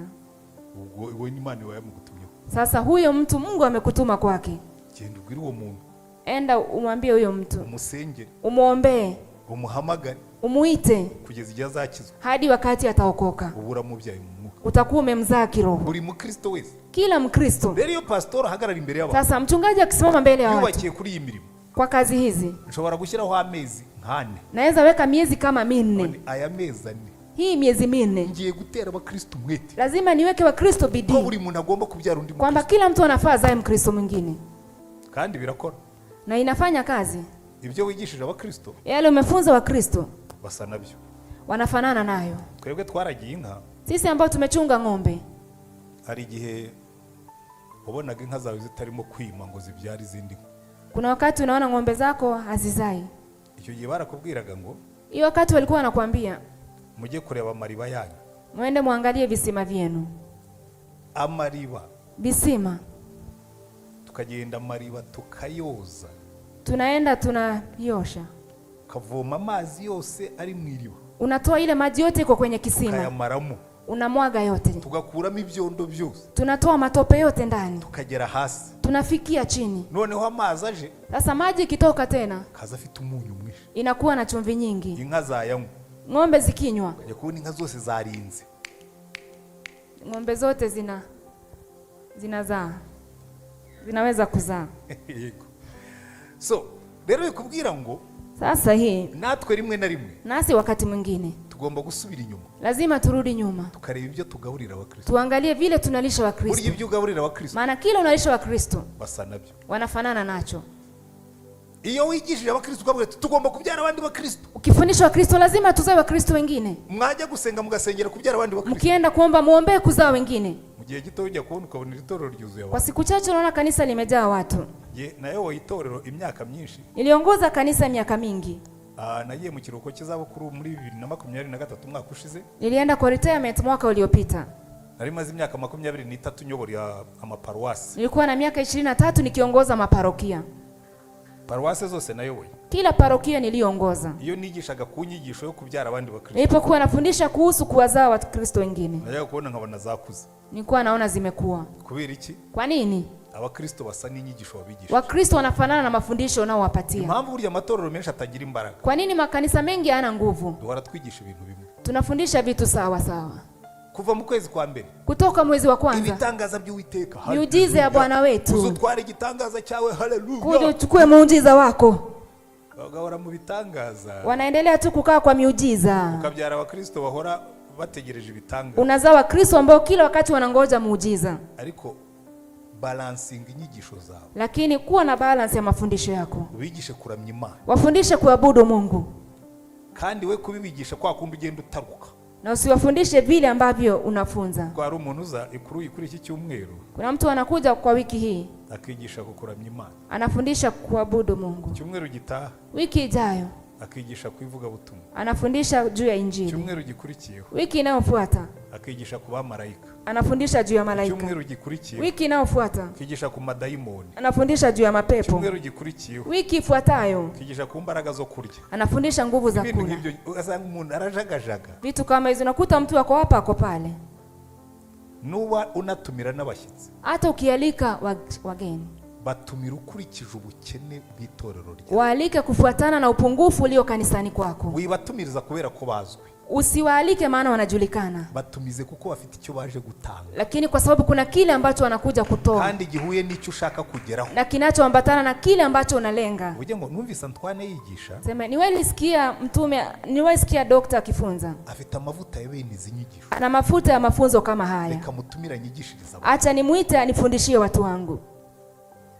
Ukamutumira ukurikije ibyazi kugabura. Unamwalika kulingana na yale ambayo anajua kutoa. Ukicara ukavuga ngo numvise Desire yigisha. Unaketi unasema nisikia mchungaji Desire akifunza kuhusu familia. Reka mutumire azigishe ibintu by'umuryango. Acha nimwalike aje afundishe kuhusu familia. Ariko nawe ubwawe. Lakini nawe binafsi ushingira ku kintu utegura inyigisho. Unaandaa mafunzo kuhusu nini? Juu ya nini? Hari umuntu yigisha ngo numvise umuntu yigisha kuri radio. Kuna wakati anasema nimesikia mtu akifunza kwenye redio. Ibyo ni ubunebwe. Hiyo ni udhaifu. Ubunebwe. Hiyo ni udhaifu. Abashumba benshi n'abanebwe. Wachungaji wengi ni wavivu. Ariko iyo wicaranye na Yesu. Lakini ukiketi pamoja na Yesu, ukareba ibiri mu itorero. Unaangalia yale kwa kanisani. Ukabimushyira. Unampelekea. Aguha ibyo bashyira. Anakupa kile utawapa. Haleluya. Haleluya. Iyo rero watangiye gukora urutyo. Kama ni umeanza kufanya hivyo. Rwose uru rusengero. Wewe ni kanisa. Urabona ni runini. Unaona ni kubwa. Ariko ubu ngubu ugize gutya ukabaza Yesu. Lakini hivi ukakaa uulize Yesu. Kwahita ruwa ruto. Inaweza kuwa ndogo. Hari paruwase nayoboye ya Remera. Kuna parokia niliongoza kule Remera. Nagiye wamaze kwagura urusengero. Nilienda kama wamepanua kanisa. Umugoro umwe ndaramo. Jioni moja nikalala pale. Kenshi ndakunda kulala mu rusengero. Maana nilikuwa napenda kulala kanisani. Arara nsengera buri ntebe n'abazayiza. Nalala nikiombea kila kiti, viti zote. Hanyuma ndabireba. Alafu nikaangalia. Ngira inama ya paruwase n'urusengero rugiye kuba ruto. Nikaambia watu hii kanisa itakuwa ndogo. Twarwaguye. Na tena tumepanua kanisa, wakaniuliza. Nawe ntoya. Kaambia hapana. Kakaraba gato. Hii lazima iwe ndogo. 2013. 2013 mwaka. Nigisha inyigisho ivuga ngo zanira Yesu undi muntu. Nikafundisha funzo la kusema niletee Yesu mtu mwingine. Zanira Yesu undi muntu. Letea Yesu mtu mwingine. 2014. 2014. Yarangiye abantu bicara hanze. Alimaliza watu wakakaa nje. 2015. 2015. Kwa ku rusengero rwicaza 3000. Kajenga kanisa la kuketisha watu 3000. Abantu igihe ruzajya kuzura abantu. Wakati litajaa watu. Nzaba naragiye. Takuwa nimeenda. Ariko ubu hasi baricara bakuzura. Lakini hapa wanakaa wanajaa chini. 1800. 1800. Hejuru hakicaza abasigaye. Juu wanakaa waliobaki. Kicara bakeya hejuru. Kunakaa wachache juu. Ariko ubwo nabo maherezo hazuzura. Lakini mwisho tu watajaa pia. Icyo nshaka kubabwira niki? Kile nataka kuambia ni nini? Umwete wa Kristo wabyara abandi bakristo. Weka bidii wa Kristo wako wazae wengine. Kandi nimuzibeshye. Na msijidanganye. Ndabizi benshi muri mwe at least nkatwe dukuze. Najua wengi kwenu, lakini sisi ambao tumekomaa. Namwe mwaragiye inka. Na nyinyi mlichunga ng'ombe. Abigeze kuragira inka mu manike turi. Wale mliwechunga ng'ombe muinue mikono. Ndabona hafi ya mwese mwaraziranye. Na karibu nyinyi wote mlichunga ng'ombe. Mwigeze muona umushumba wabyaye inka? Mliwaona mchungaji ambaye amezaa ng'ombe? Hari umushumba ubyara inka? Kuna mchungaji wa ng'ombe anazaa ng'ombe. Umushumba aragira inka? Mchungaji anachunga ng'ombe. Zikabyara izindi. Zinazaa ng'ombe zingine. Yero pastor ntabwo ari ubyara wa Kristo. Sasa mchungaji si anazaa wa Kristo. Wa Kristo ni wabyara abandi. Wa Kristo ndio wanazaa wa Kristo wengine. Ariko kugira ngo babyara abandi wa Kristo. Lakini ili waweze kuzaa wa Kristo wengine. Ugomba gutunganya mariba yawe. Lazima uangalie visima vyako. N'inzuri zawe. Na malisho yako. Amen. Amen. Iki rero mugomba kucyitaho. Hiki lazima ukishughulikie sana. Balancing inyigisho. Ubalance mafunzo yako. Tera wa Kristo mwete wo kujya gushaka abandi ba Kristo. Wahimize kwenda kutafuta wa Kristo wengine. Ukabigira inyigisho. Iwe somo, iwe funzo. Ukigisha kuri ba Ndereya bajya gushaka ba Simoni, ukigisha kuri ba Filipo bajya gushaka ba Natanayeli, ukigisha kuri ba Namani n'umwana w'umuja. Mbese ugashaka izo nyigisho zose ukamara nk'amezi 3.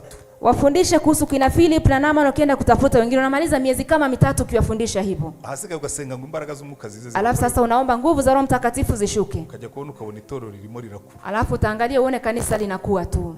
Amen. Amen. uwo ni umurimo wa gatatu w'itorero, Hiyo ni kazi ya tatu ya kanisa, gutera umwete abakristo bakabyara abandi, kuhimiza Wakristo kuzaa Wakristo wengine. icyo nicyo twita ivugabutumwa. Hicho ndicho tunaita uinjilisti. Ivugabutumwa ntabwo ari bya biterane mukora bizamura ibyuma n'iki. Uinjilisti si ile mikutano mnafanya kuinua vyuma na vyombo. Ivugabutumwa rya vrai, Uinjilisti wa kweli rikuza itorero, ambalo linainua kanisa, ni ryarinda aho buri mukristo wese abigira ibye akabyara undi mukristo. ni lile ambalo kila Mkristo anaifanya yake, anazaa Mkristo mwingine. Tekereza niba ufite abakristo 300, Fikiria kama una Wakristo 300, ukabateramo umwete wo gusengera abandi, unawahimiza kuombea buri wengine, mukristo akabyara undi mukristo, kila Mkristo anazaa Mkristo mwingine, mwaka utaha mwawe 600, mwaka ujao mtakuwa 600. umuntu ashobora kuvuga ati ntibishoboka. Mtu anaweza sema haiwezekani, Hari utabyara n'umwe, yule azai moja, ariko hari ubyara 5, kuna yule azai moja anazaa 5, itorero rigakura. kanisa linakuwa. Icya kane, Kitu cha 4, kugira itorero, umurimo wa 4, kazi ya 4, kurema ubusabane mu itorero, kurema fellowship, ubusabane, kuleta ushirika kanisani.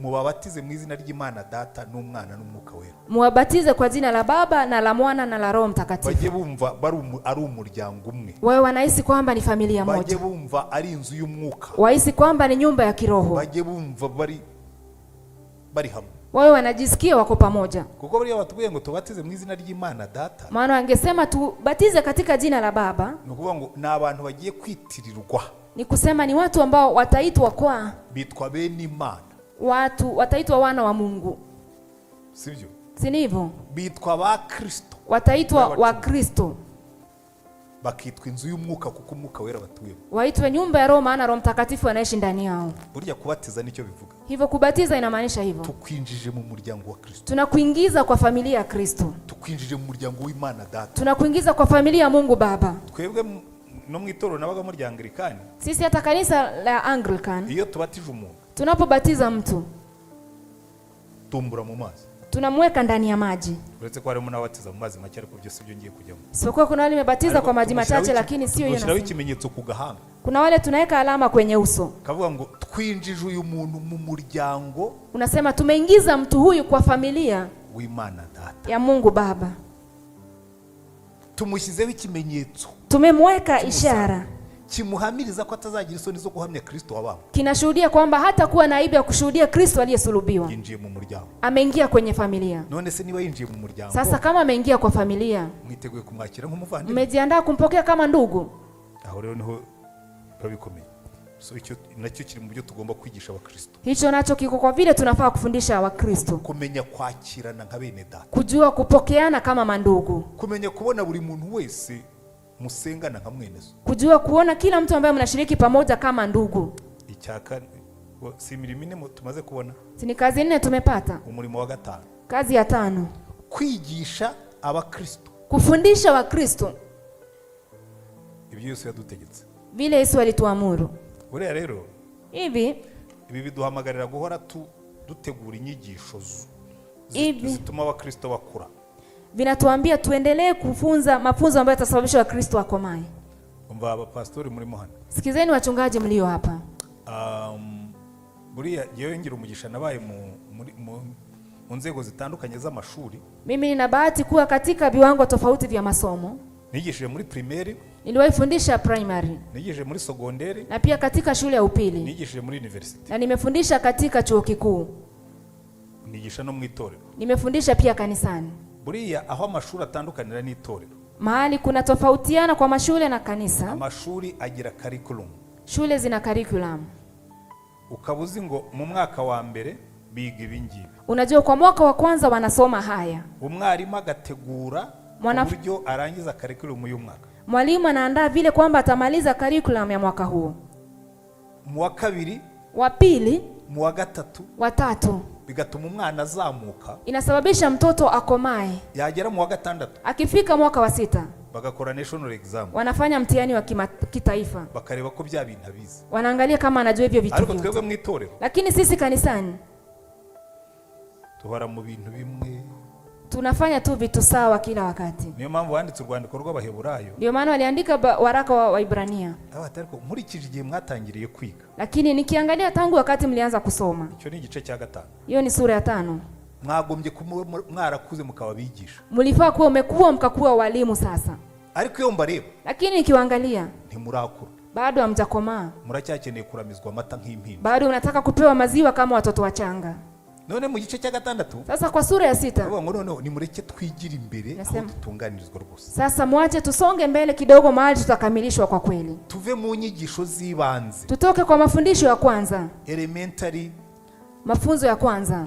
Urabizi, reka nanabisome kugira ngo mwumve ibyo yita inyigisho z'ibanze, elementary. Unajua, acha tusome ili tujue kwanza mafundisho haya kwanza ni gani. Inyigisho zo muri primaire, Mafundisho ya shule ya msingi. Abaheburayo 6, Waibrania sura ya 6. avuga ngo nicyo gituma dukwiriye kuba turetse guhora mu bya mbere bya Kristo. Kwa hiyo tukiachana na mafundisho yale ya awali kuhusu Kristo, tukigira imbere ngo tugere aho dutunganirizwa rwose, na tukisonga mbele ili tufikie ukamilifu, twe kongera gushyiraho urufatiro bwa kabiri ari rwo kwihana imirimo ipfuye no kwizera Imana, twongere kubigisha ibyo kubatizwa no kurambikaho ibiganza no kuzuka kw'abapfuye n'ibyo urubanza rw'iteka. Icyakora Imana nibikunda tuzabikora. Sio kuweka tena msingi wa mafundisho ya kuzitubia kazi zisizo na uhai na imani katika Mungu. Mafundisho kuhusu aina za ubatizo, kuwekea watu mikono, ufufuo wa wafu na hukumu ya milele. Niomba ibi ngibi nibyo bita ngo ni inyigisho ni iz'abana. Hizi ndizo wanaita mafundisho ya watoto, baby class lessons. Hii ndio mafundisho ya baby class, kandi nizo duhoramo, na ni hizi tunaishi kila siku tukifanya. Siko bimeze se? Si ni hivyo? Iyo umuntu avuga ati jewe nigije nageze kure cyane, mtu akisema mimi nimefika mbali sana, twigisha kukurambika biganza tukuzura umwuka, tunakufundisha kukuwekelea mikono na Roho Mtakatifu. Nyamara uri reka mbabwire, acha niwaambie hivi, abantu benshi iyo wabonye umuntu uvuga mu ndimi, watu wengi wakiona mtu anayenena kwa ndimi barawa turiya Mkristo ni mukuru avuga mu ndimi, huyo Mkristo amekomaa ananena kwa ndimi. Acha kuvuga mu ndimi byazaga ku munsi wa mbere. Kunena kwa ndimi ilikuwa inakuja siku ya kwanza. Tekereza kwa Cornelio, fikiria kwa Cornelius, Petero ataranababatiza, kabla Peter hajawabatiza bavuze mu ndimi, walinena kwa ndimi. Sasa ubwo bari bakuze. Sasa hivyo walikuwa wamekomaa kweli. Abantu ntararangiza no kwigisha baba bavuze mu ndimi barahanura. Halikuwa jamaliza kuhubiri wakakuwa wameshanena kwa ndimi. Alikuwa mtu uvuga mu ndimi. Lakini sisi tukiona mtu ananena kwa ndimi, umuntu nyine ni umunyamwuka ukomeye. Huyo mtu ni mtu wa kiroho, ni mtu mkubwa. Buriya muri Biblia, hivi katika Biblia kiranga umuntu w'Imana ukuze, kinachodhihirisha mtu wa Mungu aliyekomaa ntabwo ari kuvuga mu ndimi, sio kunena kwa ndimi, ntabwo ari guhanura, sio kutabiri. Ntabwo je njya nigisha ibyanjye, mimi sifunzi yangu, nigisha ibya Yesu. Nafunza ya Yesu tu. Musome Matayo 15. Musome Matayo 7 nako 7. Matayo 7. Aravuga ngo, anasema hivi, mwitonde, muwe wapole, ngo abantu muzabamenyera ku mbuto zabo, maana mtawatambua kwa matunda yao. Ngo hariho bamwe bazaza bavuga ngo twahanuraga mu izina ryawe. Kuna wale watakuwa wanasema tulihubiri, tulitabiri kwa jina lako. Twirukanya abadayimoni mu izina ryawe. Tulifukuza mapepo kwa jina lako. Twabwirije mu izina ryawe. Tulihubiri kwa jina lako. Ntabwo wumva Yesu ababwira ngo murabeshya. Usikie Yesu akisema mmedanganya. Avuga ngo ya. Anasema hapana. Nzabwira ngo nimujye kure yanjye. Nitawaambia mwende mbali nami. Ko nubwo mwakoraga ibyo. Maana hata kama mlifanya hayo, ko mwari n'inkozi z'ibibi. Mlikuwa mnafanya mabaya. Niyo mpamvu uriya umuntu agomba kwitonda. Ndio maana hivi lazima mtu awe mpole. Hari abakozi b'Imana b'imbaraga pe. Kuna watumishi wa Mungu wamejaa nguvu kweli, ariko basambana, lakini wanafanya usherati. Babwiriza, wanahubiri, ariko basambana, lakini wakifanya usherati tu. Niba mutarababona, kama mjawaona bado, nuko mutaragenda cyane, ni maana mtatembea sana. Ahubwo wampa n'icyuma gisuzuma. Nikapewa chombo cha kuchunguza. Wasanga no muri mwe barimo. Naweza kuta hata miongoni mwenu wakiwa. Kuko maana hari igihe umuntu kwera kwazi kubwiriza. Kuna wakati kwa maana mtu anajua kuhubiri sana, yibwira ngo birahagije, anafikiria inatosha. Noneho hajeho n'inyigisho. Sasa kukija mafunzo, sibwira abantu ko ibyaha byabo byose byarihiriwe. Inaambia watu kwamba dhambi zao zote zimesamehewa. Ko niyo ubikoze nta rubanza rukugira. Ati hata ukifanya hakuna shida, hakuna hukumu. Shairi ya nyigisho izajyana benshi mu muriro. Hilo fundisho litapeleka wengi jehanamu. Benshi muri abo Yesu azabwira ko atigeze abamenya. Wengi kweli Yesu atawaambia siku wewe wajua. Na abantu bibeshye mu kumva neza ubuntu bw'Imana. Ni watu ambao walijidanganya kuelewa vizuri neema ya Bwana. Ndi mubigisha ubuntu bw'Imana. Mimi ni mtu nafundisha kuhusu neema ya Bwana, ariko butari ubwo benshi bigisha, lakini sio ile ambao wengi wanafundisha. kuko ubuntu bw'Imana, Maana neema ya Bwana Biblia niyo busobanura, ni Biblia inafafanua vizuri. kandi Paulo abwandikaho. Tena Paulo akiandika juu yake, By buriya mu banditsi bose wanditse ku buntu bw'Imana kurusha abandi ni Paulo. kwa waandishi wote aliyeandika mengi kuhusu neema ni Paulo. Ubuntu bw'Imana Anasema neema ya Bwana buzanira abantu bose agakiza bwarabonetse, inayeletea watu wote wokovu imepatikana, sibyo? si ni hivyo? Butwigisha kureka Unatufundisha kuacha kutubaha Imana, kutomheshimu Mungu. mu yandi magambo butwigisha kuva mu byaha, Kwa maneno mengine inatufundisha kutoka kwa dhambi, butwigisha kureka irari ry'iby'isi, inatufundisha kuacha tamaa ya vitu vya dunia, ririmo n'iryo rari ry'umubiri, ikiwa hiyo pia tamaa ya mwili ndani. bukatwigisha kujya twirinda, Inatufundisha kuwa tunajilinda dukiranuka, tukiwa wenye haki.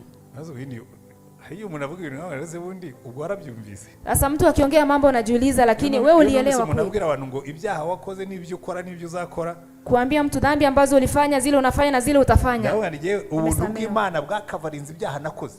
Nasema neema ya Bwana imefunika dhambi nilizofanya, ariko maze kubwakira, lakini baada ya kuipokea bumpamagarira kureka, unaniitia kuacha ibyaha dhambi, aribyo byitwa kutubaha Imana, na ndio inaitwa kutomheshimu Mungu. bukampamagarira kureka irari ry'umubiri n'ibindi by'isi, Unaniitia kuacha tamaa za kimwili na vitu vyote vya dunia. kuko nababariwe bukanyigisha kwirinda, Maana nimesamehewa, inanifundisha kujilinda, bukanyigisha gukiranuka, inanifundisha kutimiza haki. ibyo bindi bibwira abantu ngo ushobora kwigendera ngo ugakora Lakini kiangalia watu unawaambia unaweza fanya kile nta unataka, rubanza ruzakujyaho, maana hakuna hukumu juu yako, urubanza rurakurya tu. hukumu itakufikia tu. Nigeze kubwira umujene n'umwe wabimbwiye, Niwaambia mtu mmoja aliyeniambia, nawe ni genda ujya wisambanire, ambia enda fanya usharati yako, nufata sida ukishika ukimwi ntabwo ubuntu bw'Imana buzayikuvura. neema ya Mungu haitakuponya hiyo. Simple. Rahisi hivyo. Ko igituma Imana itubuza gukora ibyaha, Kwa nini Mungu anatukataza kufanya dhambi? nuko bigira ingaruka Ni maana zina adhari mu buzima bwacu bwa buri munsi. kwa maisha yetu ya kila siku. Genda uri umugabo, Enda ukiwa mwanaume, hariyo pose ufite umugore, ntabwo wahungana gutyo udafite umugore. mtume ana mke. Genda kubera ko uri pose ufite n'ubuntu bw'Imana, Enda kwa maana wewe ni mtume na una neema ya Bwana. usambane hirya hanga, Ufanye usharati pale nje, madama abimenye, mke wako ajue. umuriro nutaka iwawe, Moto usipowaka kwako, nzaba ndi umunyabinyoma. nitakuwa mtu wa uongo. Wewe umuntu akaza akabwira abantu ngo mugende mwikorera ibyaha, Alafu ntabwo mtu izo anakwambia ngaruka enda ufanye dhambi. Hizo adhari n'izimana ibishaka kuturinda, ndizo Mungu anataka kutulinda, ariko binaduteranya n'Imana, lakini inasababisha tukorogane na Mungu. kuko iby'Imana yavuze n'ibyigenderaho ntimukabe. Maana yale Mungu alisema ni haya yanafuata kila wakati. So reka twigarukire ku nyigisho yacu. Sasa acha turudi kwenye funzo letu. Igisha abakristo inyigisho Fundisha Wakristo mafundisho zibafasha gukura, itawasaidia kukomaa. kuko buriya kuzura umwuka Maana hivi kujaa Roho biri Mtakatifu mu nyigisho z'ibanze, ni kwa mafundisho ya kwanza, ariko aratubwira ngo twigire imbere aho dutunganirizwa rwose. lakini anasema tusonge mbele kidogo kwa utimilifu. Uzi umuntu ukuze muri Bibiliya uko bamwita? Unajua mtu aliyekomaa katika Biblia Abazi anaitwa gutandukanya ikibi n'ikiza. ni anayejua kutenganisha kizuri na kibaya. Aho ati Bibiliya simbikora kuko genda umuntu Sasa, w'Imana. mimi sifanye hiyo kwa maana mimi ni mtu wa Mungu. Uwo ni umuntu ukuze. Huyo ni mtu aliyekomaa. So imirimo itanu: Kwa hivyo kazi tano: kwigisha abakristo kuramya Imana kufundisha Wakristo kumwabudu Mungu mu buryo bwo gusenga, kwa namna ya kuomba, kubahisha Imana ubutunzi bwabo, kuheshimisha Mungu kwa mali zao, kuririmbira Imana, kuimbia Mungu no kugira ubuzima bwejejwe. na kuwa na maisha ya utakaso. Ni worship. Hiyo ni kuabudu. Umurimo wa kabiri: Kazi ya pili gukundana ni kupendana hagati yacu.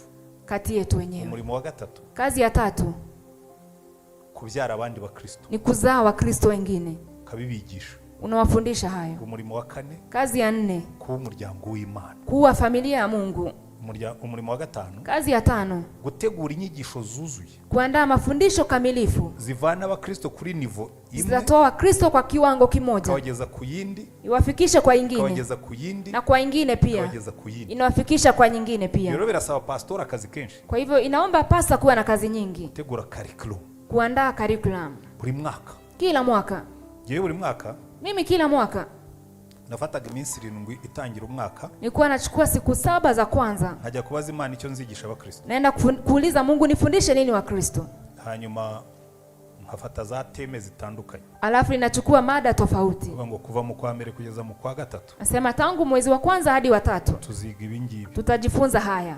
kuva mu kwa 4 kugeza mu kwa 7 Mwezi wa 4 hadi wa 7 tuziga ibingibi, tutasoma haya. kuva mu kwa 8 kugeza mu kwa 10 Mwezi wa 8 hadi wa 10 tuziga ibingibi, tutasoma haya. kuva mu kwa 10 kugeza mu kwa 12 Wa 10 hadi wa 12 tutasoma haya. ibihembwe 4 focusinga ku nyigisho zituma abakristo bagira imbaraga kandi zubakiye kuri iyi mirimo. Nikiangazia kazi zitafanywa Kristo wawe na nguvu. Nikiangalia hizi kazi zote, nza abantu benshi najua watu wengi bakunda n'ubu baracyabikunda, walikuwa wanapenda na wanapenda hadi sasa kujya ku rubuga rwa YouTube ya paruwasi ya Remera aho nayoboraga, kwenda katika mtandao wa Remera ambaye alikuwa naongoza.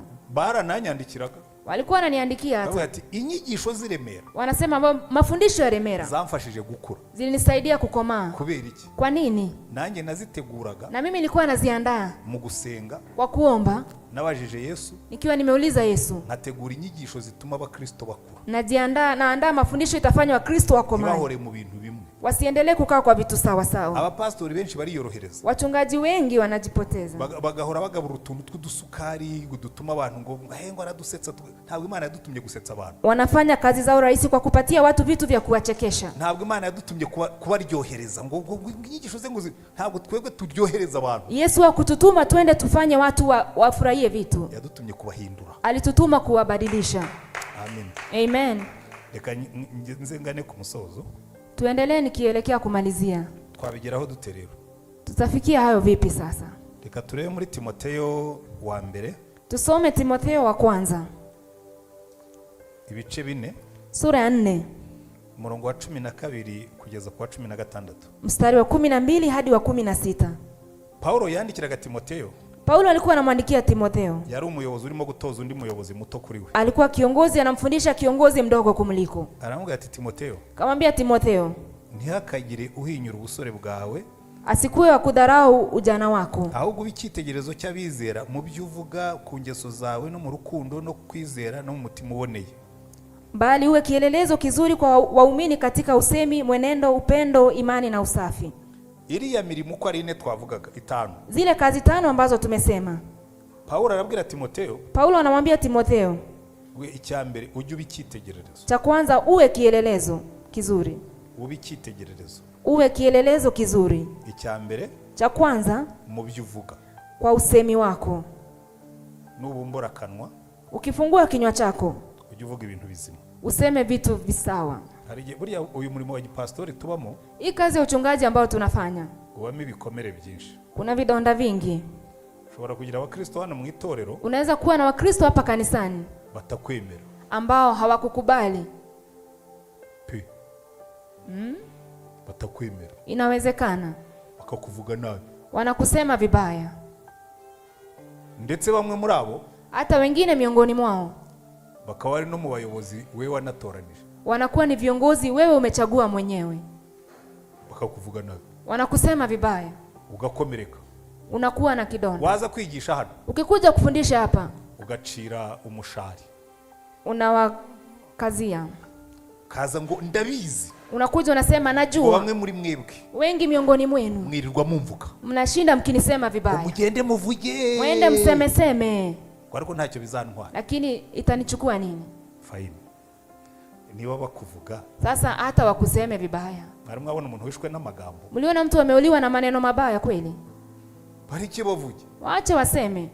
Abakristo baje kwiteranira ku cyumweru, Wakristo ambao wamekuja kukusanyika Jumapili cyangwa muri semina nk'iyi, ama kwa semina kama hii, baje kwiyumvira ibyo Yesu ababwira, wamekuja kusikia Yesu atawaambia, bagaburire batahe bahaze, walishe waende kama wameshiba. Abavuga ubihorere Yesu azabita, wale wanasema sema waache Yesu atashughulika nao. Ariko uyu murimo, lakini kazi hii mwarambia na pastori n'abakuze yewe nk'abaposo ngabo, wengine wamekomaa kama mchungaji mtume. Wewe ibikomere byanyu nimukabizane mu gatutu, vidonda vyenu msivilete hapa kwenye madhabahu, muzaje kuri za YouTube, muende kwenye mitandao kama YouTube. Buriya biriya bintu muona abantu birirwamo, vile mnaona watu wanashinda wakifanya, ni ibikomere byo mu murimo, ni vidonda vya kazini, ibikomere byo mu kazi, vidonda kazini, nimukabizane mu gatutu, msivilete kwenye madhabahu. ntabwo abakristo baba baje kurya ibikomere. Wakristo hawajakuja kula vidonda. Ibikomere jya ubishyira Yesu. Hivyo vipelekee Yesu. Yeye ni Yesu, timba rero Yesu. Mwambie Yesu, sikiza sasa Yesu. Bankomerekeje Wameniumiza sana. Azavuga ati bagukomerekeje. Atakuuliza wamekuumiza? Hari ikamba ry'amahwa bakwambitse. Wamekuvika taji la miiba. Hari misumari baguteye mu biganza. Wamekudunga misumari kwenye mikono yako. Hari icumu baguteye mu rubavu. Je, wamekudunga mkuki ubavuni? Hari inkoni bagukubise se? Wewe umepigwa fimbo kweli? Ngo bakuvuze gusa. Wamekusema tu vibaya. Sinabibabwiye kera. Si niliwaambia zamani? Igihe bavugaga ko mfite Beelzebuli. Wakati walikuwa nasema ninatumia nguvu za Beelzebuli. Nababwira ngo ubuse niba bangize barya. Sema sasa kama wameniita hivyo. Ngo mwebwe bizagenda bite? Sasa nyinyi itakuwaje? Ariko kukimutiga. Lakini mbona hamsomi? Wewe rwose mbabwiza ukuri. Niwaambie ukweli. Ibyo bikomere nanjye nahuye nabyo. Hivyo vidonda nimekutana nazo pia. Uzakurikira inyigisho zose nigishije. Lakini ukufuate mafundisho yangu yote. Nta nimwe uzumva mvugamo ko abantu banyanga bagira bati. Hautasikia hata mara moja nikisema watu wananichukia ama nini. Kuko ibyo nta mukristo ukeneye kubimenya. Maana hiyo hakuna mkristo anahitaji kujua. Icyazanye umukristo. Kilicholeta mkristo ni ukwimenyera uburyo aramya Imana. Ni kujua vile ataabudu Mungu. Akayikunda n'umutima wose n'ubwenge bwose n'imbaraga zose. Ampende na moyo wote na nguvu zote na akili zote. Icyazanye umukristo. Kilicholeta mkristo ni ukwiga uburyo akura. Ni kujua vile atakuwa. Akareka kuba umwana. Aache kuwa mtoto. Guteraganwa n'imiraba y'imyigishirize y'uburyo bwose. Kuletwa na vitu vya aina tofauti. Akaba umuntu mukuru. Awe mtu mkubwa. Cyo cyamuzanye. Hiyo ndio imemleta. Nibyo kumenya ko abantu baguteye amabuye. Sasa kujua watu wamekurushia mawe. Uzabikemurane na Yesu. Hiyo tatua na Yesu wako. Siko yatubwiye se? Si ndivyo alituambia? Ngo abarushye n'abaremerewe. Wale wamechoka wamelemewa. Ngo muze munsange ndabaruhura. Mje kwangu nitawapumzisha. Uyu mwami wakomeretse. Huyu mfalme aliyeumizwa. Niwe wakira ibikomere byacu. Ndiye anapokea vidonda vyetu. Kandi utangiye kubimubwira. Na ukianza kumwambia. Arakureba akaguseka. Anakuangalia na kucheka. Uzi ko ntari nzi ko kiri umwana. Unajua siku anajua kwamba wewe bado ni mtoto. Genda usome Paulo. Enda usome Paulo. Fata urwandiko rwe rwa kabiri rw'Abakorinto. Chukua waraka wake wa pili kwa Wakorinto. Arakubwira ngo jewe. Anasema mimi. Ngo rimwe banteye amabuye bagira ngo napfuye. Mara nyingine wamenirushia mawe kafikiria nimekufa. Ngo inshuro 3 bankubisinga. Mara 3 wamenipiga. Uruhu rushira ku bitugu. Wakanimaliza ngozi kwenye mabega. Inshuro 5 abayuda bankubise ngo ni 40. Mara 5 wamenipiga viboko 40. Hanyuma umenye ko bibaho. Ndio utajua kwamba mambo haya ni kawaida yako. Wewe alijamwona washumbaga wana abantu bigiye koko. Saa zingine angalia wachungaji na shindo hawa walisomea wapi lakini. Uraza mu gatutu kirirwa uvuga ngo abantu barakwanga. Wabihurire. Unakuja kwa madhabahu unashinda ukisema watu wanakuchukia. Si wachane na wao. Mose yaricaye na Aroni na Miriam. Musa aliketi na Aroni na Miriam. Baramunegura arabihurira. Wakamsema vibaya akanyamaza tu. Imana irimanukira. Mungu akashuka mwenyewe. Wewe Miriam.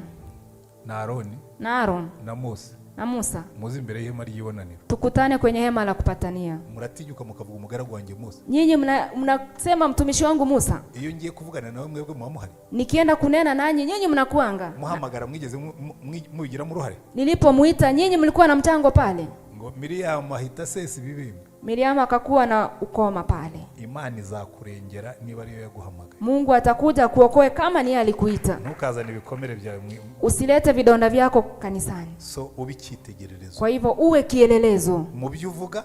Kwa usemi wako. No mu ngeso zawe. Na kwa mienendo yako. No mu rukundo. Kwa upendo.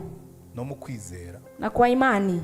No kugira umutima uboneye. Na usafi. Mbese in and out and in. Ndumva ngo kuva ku mutima kugeza ku munwa. Yani kutoka moyoni hadi kinywani. Ukizwe ugeze no kubiganza. Uokoke hadi kwenye mikono. No mu ngeso zawe no mu myitwarire yawe. Kwa mienendo yao kwa na tabia zako. Kwigeze kujya kubwiriza ahantu. Tulienda kuhubiri mahali. Twari dufite mwene data w'umunyamahanga.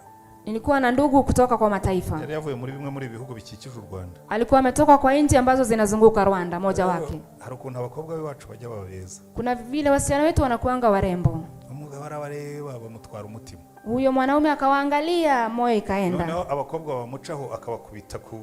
Wasichana wakipita anawagonga nyuma. Murasi ndi bubikoreke. Wakipita kando yake anawapiga nyuma. Nasema lakini mtu huyu akizwe no mu biganza. Aokoke hata mikono yake iokoke. Ujya gukora ku biruno by'abakobwa b'abandi. Sasa kuguza nyuma ya mwanamke msichana wengine. Ugeze no ku mitwe y'intoki. Okoka ufikie hadi kwenye kucha zako. ube icyitegererezo mu byo uvuga, uwe kielelezo kwa usemi wako, ube icyitegererezo mu ngeso zawe, uwe kielelezo kwenye mwenendo ube wako, icyitegererezo mu rukundo, na pia kwa upendo, ube icyitegererezo no kugeza ku mutima uboneye. uwe kielelezo hadi kuwa na moyo safi. Kuko buryo uko umuyobozi asa niko n'itorero rizaba. Maana vile kiongozi anafanana, kanisa ni hivyo pia lilivyo. Hari ibyaha utazabwirizaho kuko nawe ubikorana n'abakristo. Kuna dhambi utahubiri, maana wewe pia unazifanya pamoja na wakristo wako. Iyo unywa inzoga hamwe n'abakristo, ukinywa pombe pamoja na wakristo, uzigera ubabwira ngo bareke inzoga. hautawahi waambia wachane na pombe. Iyo ufite aho musambana mu rusengero, ukiwa na wale unapiga usherati nao kanisani, ntabwo uzigera wigisha ku busambanyi. hautawahi fundisha kuhusu usherati. Iyo udatanga icyacumi, kama utoi fungu la 10, ntuzatinyuka kukigisha. hautasema kufundisha hayo. Burya imbaraga zawe, maana nguvu zako, guhagarara neza kwawe, kusimama vizuri kwako, kuva mu buryo uhagaze imbere y'Imana, inatoka kwa vile umesimama mbele za Bwana, ukabicyitegererezo, unakuwa kielelezo. Amen. Amen. Icya kabiri, kitu cha pili bizagerwaho, tafikiwa. 13 ujye ugira umwete wo gusoma no guhugura no kwigisha, uwe na bidii katika kusoma hadharani, kuhubiri na kufundisha, kumenya iri jambo, kujua neno hili. Abantu benshi rero, watu wengi sasa, impamvu bigisha nabi, kwa nini wanafunza vibaya? ntabwo bazi Bibiliya neza, hawajui Biblia vizuri, batungwa n'utuntu bumvise, wanaishi kwa tu vitu ambavyo wamesikia. Umuntu w'umuhanga witwa runaka yavuze gutya, mtu mtaalamu alisema hivi na hivi. Somi Bibiliya, soma hii Biblia. Yewe maze kuisoma inshuro zirenze 40. Mimi nimesoma kumaliza Biblia mara zaidi ya 40. Uyimenye, uijue vizuri, uyikunde, uipende, uyituremo, uishi ndani, uyirote, uyote, uyirye, uile, ikuzuremo, injae ndani yako. Nuvuga uvuge nkayo, ukisema useme kama Biblia. Hari umusaza yitabye Imana ejo bundi yitwaga Mpyisi. Kuna mzee aliaga dunia juzi, alikuwa anaitwa Ezra. Ibintu bya Mpyisi rero byari muri Biblia gusa, vitu vyake ilikuwa ni Biblia tu. agiye gupfa, alipokuwa karibu kuaga dunia, hari indirimbo bagira mu gitabo cyawe cy'Abadventiste yitwa Umpe Biblia. Kuna wimbo wanaimba katika kitabu cha Adventist inaitwa Unipe Biblia. Igihe cyose kikiriyo, kila wakati wa mazishi yake, matanga, abari izagitangira ikiriyo, abari nazagisoza, ianzishe matanga na imalizie matanga. None rimwe twigeze guhurira ahantu, sasa siku moja tuliwe kutana mahali, bari mara abantu benshi, noneho ndigisha, kulikuwa na watu wengi. Sasa nikafundisha, turangije yari hamwe n'undi musaza. Tulipomaliza alikuwa pamoja na mzee mwingine. Aramubwira ngo wewe shangu ngwino hano, akasema wewe kijana njoo hapa, ngo nagukunze cyane, nimekupenda sana. Uwo musaza yitwa Gasana, ngo Gasana, huyo mzee anaitwa Gasana, akasema Gasana, ngo uyu muhungu namwumvise yigisha, huyu kijana nimesikia akifundisha, ngo sangazi kiriya gitabo, nikakuta anajua kile kitabu, ngo nkunda abana bazi kiriya gitabo, ninapenda watoto ambao wanajua kitabu hiki. Wewe umunsi twabaye inshuti, kuanza hiyo siku tukawa marafiki. Namubwira nti iki gitabo ndakizi, nilimwambia kitabu hiki nakijua. Cyo gihe nari maze kugisoma inshuro ngira ngo 36. Hiyo wakati nilikuwa nimesoma kama mara 33. Namubwira iki gitabo nagituyemo ndakizi. Nikamwambia hiki kitabu nimeishi ndani na kijua vizuri. Rero ni ushaka kuba umwigisha mwiza, sasa kama unataka kuwa mwalimu mwema, tura muri iki gitabo, ishi katika kitabu hiki. Abantu bagomba ngo dusige turi busy, ngo nta mwanya umuntu. Watu wanasema siku hizi tuko busy, hatuna wakati wa kusoma. Iminota 15 ku munsi irahagije, dakika ukirangize buri mwaka.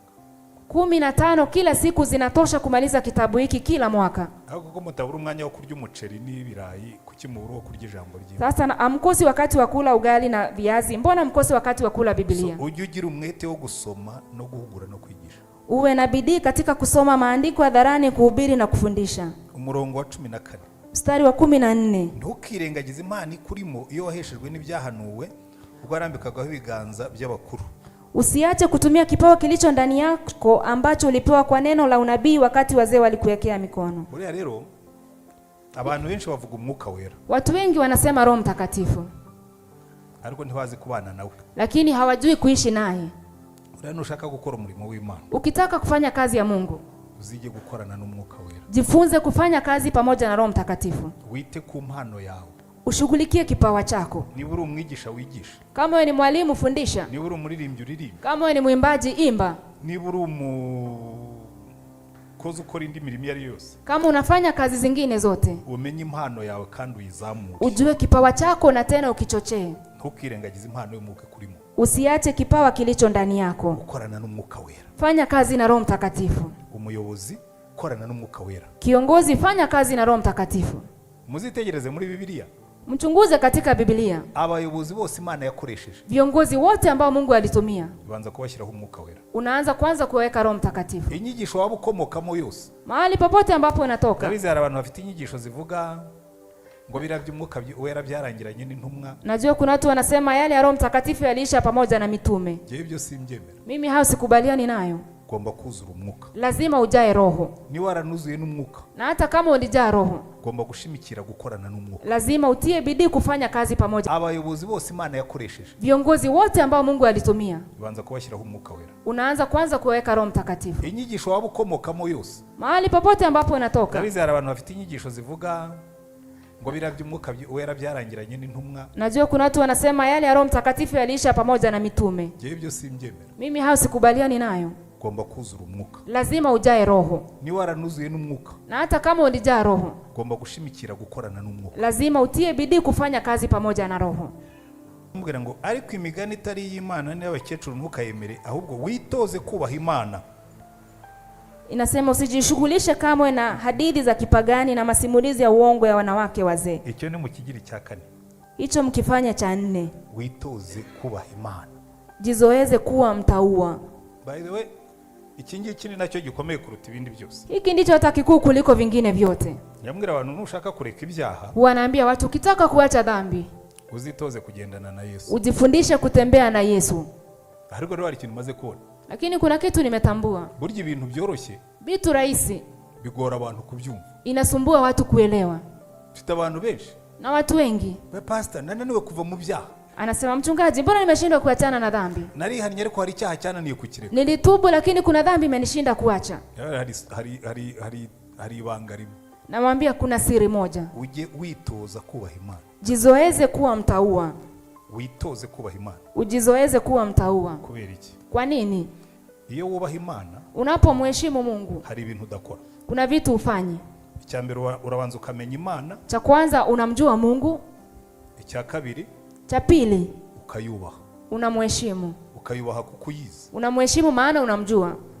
None iyi Imana ikureba, Sasa Mungu akikuangalia, ko yibona hose, maana anaona kila mahali, ukora ibyaha, ukifanya dhambi wayishyizehe. umemweka wapi? Nyamwira abantu hari ibyaha ntashobora gukora. Mimi nasema kuna dhambi siwezi fanya. Nshobora gutongana byo kuko bicika umuntu. Naweza zozana maana hiyo inakuja tu kigafla. Ariko nabyo simbishima.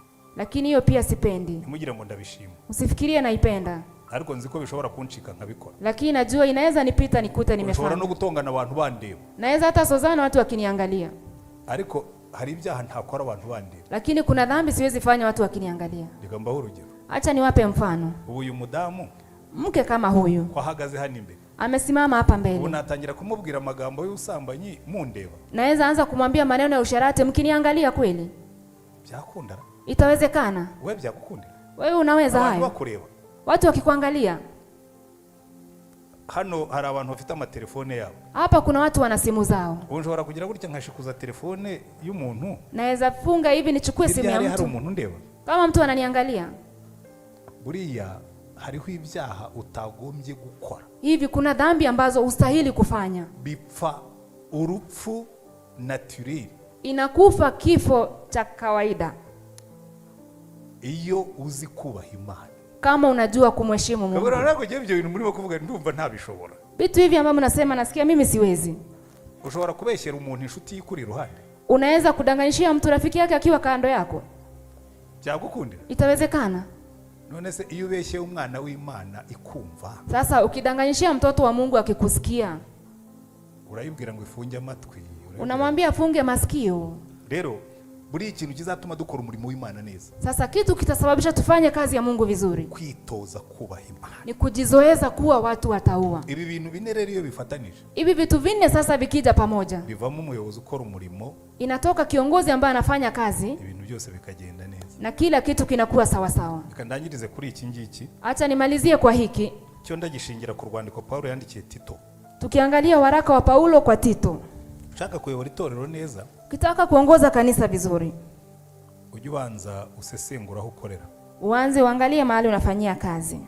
urwandiko rwa Tito buriya rwanditse mu buhanga bwinshi. Waraka wa Tito umeandikwa katika utaalamu mwingi sana. Ni rumwe mu nzandiko ngufiya. Ni mojawapo wa nyaraka fupi sana. Dore nguru ni page imwe n'igice. Angalia ni page moja tu na kanusu. Ariko urwize neza. Lakini ukisoma vizuri waguha ubuhanga butabaho mu kuyobora itorero. Inaweza kupatia ustadi mkuu sana katika kuongoza kanisa. Paulo atuma Tito. Paulo akimtuma Tito. Aravuga ati Tito. Alimwambia Tito. Cyatumye ngusiga Kirete. Kilichosababisha ni kuacha huko Krete. Kugira ngo utunganye ibintu bimwe bidatunganye. Ni ili weke utaratibu kwa mambo yalikuwa yanasalia. Icyambere. Kitu cha kwanza. Ubanze umenye ko Kirete haruhije. Ujue kwamba Krete hararuhije. Kuna chosha. It's a tough place. Ni mahali pagumu. Ahubwira ngo kamwambia hivi. Ikirete. Krete. Umurongo wa 12 w'igice cya mbere. Mstari wa 12 sura ya kwanza. Abanyakirete n'abanyabinyoma iteka. Wakrete ni waongo siku zote. Ni inyamaswa mbi. Ni wanyama wabaya. N'abanyanda mbi b'abanyabuti. Ni walafi wavivu. Abantu barigenya bwana abanyakirete bameze nk'abanyafrika. Hawa watu wa Krete kuna wakati nafikiria wanafanana na Waafrika. Ngo ni abanyabinyoma. Ni watu wenye uongo. Abanyafrika barabeshya. Waafrika wanadanganya sana. Barabeshya. Wanadanganya kweli. Siko burya kubana n'abazungu bijya bigora abanyafrika. Unajua kuishi na watu weupe inasumbua sana Afrika. Umuzungu mubwira ibintu weshya. Maana ukimwambia vitu kidanganya. Agenda akabaza uwo wabeshye. Anaenda anauliza yule umedanganyishia. Ati kwa Ntwani yambwiye yuko mbona Dr. Antoine ameniambia nahisha n'uwabimubwiye. Hata ficha nani amemwambia? Kuko iwabo ntibabimenyereye ku. Maana kwao wazoei kusema uongo. Ariko abanyafrika. Lakini sisi wa Afrika barabeshya. Wanadanganya. Biraborohera cyane kubeshya. Ni rahisi sana kwetu kudanganya. Naongira ngo abanyakirete n'abanyabinyoma. Kaambia watu wa Krete ni watu wenye uongo. Ni inyamaswa mbi. Ni wanyama wabaya. Kuba ngo bakunda kurwana. Maana wanapenda kupigana. Bari violent. Ni watu ambao wanapenda kupigana. Uzarebe buriya. Uangalie hivi. Je ntangara cyane. Mimi ushangaa sana. Cyakora mu Rwanda byaracitse. Lakini Rwanda ni kama imeisha. Ntabwo biracika neza ariko babimereye nabi. Haijaisha vizuri lakini wanapigana nayo sawa sawa. Mu byaro byo muri Afrika. Katika vijiji vya Afrika. Kukubita abagore ni ibintu bisanzwe. Kupiga wanawake ni vitu kawaida sana. Kukubita abagore? Kupiga mwanamke ibintu bisanzwe. Ni kitu cha kawaida tu. Basanga no muri mwarimo abakubita. Unakuta hata miongoni mwenu kuna wale wanapiga wanawake. No muntu bavuga ati uriye muntu akubita umugore. Unasikia wakisema yule mtu anapiga bibi yake. Ariko umugabo yemera kwikosorera umugore. Lakini mzee anakubaliwa kukosoa bibi yake. Abagabo burya nabaswa ariko. Lakini hawa wazee ni wapumbavu vile. Tuzabyigejo. Tutajifunza hayo kesho. Kubisa umugore. Kupiga mwanamke. Arangiriza n'ibiryo urabirya. Alafu analeta chakula unakula. Siko urya uretse ubuntu bwiza bw'abagore abagabo baba barashize. Isipokuwa uzuri tu wao wangekuwa wamemaliza mabwana zao. Umuntu uramukubise. Umepiga mtu. Hariho n'abakora ubugome. Kuna wale hata wanafanya unyama. Agakuramo umukandara akaba ari wo mukubiti. Anatoa mshipi anampiga nayo. Umugore yigeze kuza yari yanyoye inzoga. Mke aliwahi kuja alikuwa amekunywa pombe. Noneho baramunyoreza ngo mukorere counseling. Wakamtuma kwangu nimfanyie ushauri. Nabarizema ubundi kukizwa. Wewe mukobwa mutoya w'imyaka 28 nkaho. Alikuwa msichana mdogo wa miaka kama 28 pale. Cyaguje mu gute kunywa inzoga kandi uba mu bantu basenga. Nikamuuliza ikakuwaje unakunywa pombe na unaishi miongoni mwa watu wanaomba? Mbona araturitsalariza. Nikaona ameanza kulia. Akuramo umupira yari yambaye. Akatoa sweta alikuwa amevaa. Yari umukobwa mwiza w'inzobe bamwe bari bafite uruhu rworoshye babyibushye. Alikuwa msichana mzuri mweupe. Yari afite ibintu by'ibi kirabura ku maboko no kutugoramwe ati. Alikuwa na maalama kwa mikono na mabega. Ibi byose ubona ku maboko yangu. Kanambia hivi vyote unaona kwenye mikono yangu. Ni umukandara umugabo nkubita. Ni mshipi mume wangu ananipiganga. Ati nageza kubera kwiheba ati nkajyamo inzoga kugira ngo nigabaniriza gahinda. Nilifika mahali kwa sababu ya kukata tamani kaanza kukunywa pombe ili basi nijipunguzie mzigo. Kuki utabivuze? Lakini sasa mbona hukusema? Ati mbwire ndeze. Sasa niambie nani? Ura mwisi ifite dominance y'abagabo. Hivi kwa dunia ambayo kuna kukuzwa kwa wanaume. Umugore abwira pastor ko umugabo mukubita umukandara. Mwanamke kuambia pasta kwamba mume wake anampiga mshipi. Kaongera ngo ugenda wihangana usenge. Unamwambia enda vumilia uombe tu. Nawe ntubutaha. Mwambia lakini siku nyingine. Nafata umukandara. Akichukua mshipi. Uzahamagare polisi. ita polisi. Uzamureke ariko banza gukubita rimwe. Uache kwanza kupige mara moja. Kugira ngo ugire ikimenyetso simusiga. Ili uwe na evidence. Bamujyane bamufunge iyo ngese zamucika. Wamchukue wamfunge, hiyo tabia ataachana nayo. Twebwe wacu byo ntitubyihanganira. Maana kwetu sisi hatuvumilii mambo kama hayo. Ntabwo yewe nuwo nawe ngiye nkubitiye umwana. Niwaambia mimi ukinipigia mtoto naza nkamutwara. Nitakuja nimchukue. Kugira ngo nzamugusubize. Ili nimrudishe kwako. Byakugora. Itakuwa ngumu. Umwana ntakubise wowe uramukubita. Mtoto si kupiga au unampiga? Hapana. Ariko wabona abanyakireti. Lakini hao ni watu wa Krete. Nyakireti. Watu wa Krete barakubita. Wanapiga, wanapigana. Barakubita, Abanyafrika barakubita. Waafrika wanapigana. Cha gatatu. Cha tatu ni abanyanda nini. Ni watu walafi. Bakunda kurya. Wanapenda kula. Wari wanyura ahantu ugasanga abantu bakirira amabroshete biteretse inzoga. Uliwaipita mahali unakuta wamejiwekea nyama na pombe. Abanyakireti. Watu wa Krete. Kandi tena ngo ni n'abanyabuti. Ni wavivu. Ntibakunda gukora. Hawapendi kufanya kazi. Aba bantu si Abanyafrika. Hao watu si ni Waafrika.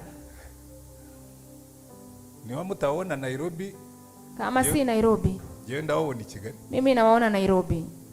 Rero aramuga ati rero Tito nujya kubwiriza Ikireti. Kwambia sasa ukienda kuhubiri Krete. Banza umenye Abanyakireti uko bameze. Kwanza jua vile watu wa Krete walivyo. Ubabwirize bahinduke babu ubwoko bw'Imana. Uwahubirie wabadilike wao ukoo wa Mungu. Si ya spiritual house. Si ile nyumba ya kiroho. Si ya holy priesthood. Na si ile ukoo mtakatifu, ukuhani mtakatifu. Tuva muri ibyo twamenyereye. Tunatoka kwa yale tumezoea. Tugahinduka ubwoko bushya bw'Imana. Tunabadilika kuwa taifa mpya la Mungu. Ubwoko budakubita abagore. Wale ambao wachapi wanawake. Ubwoko bukoresha amaboko yacu. Wale ambao wanatumia mikono yao. Ubwoko butarwana. Ukoo ambao haupigani. Ubwoko bw'Imana. Ukoo wa Mungu. Nibyo rero yamwigisha.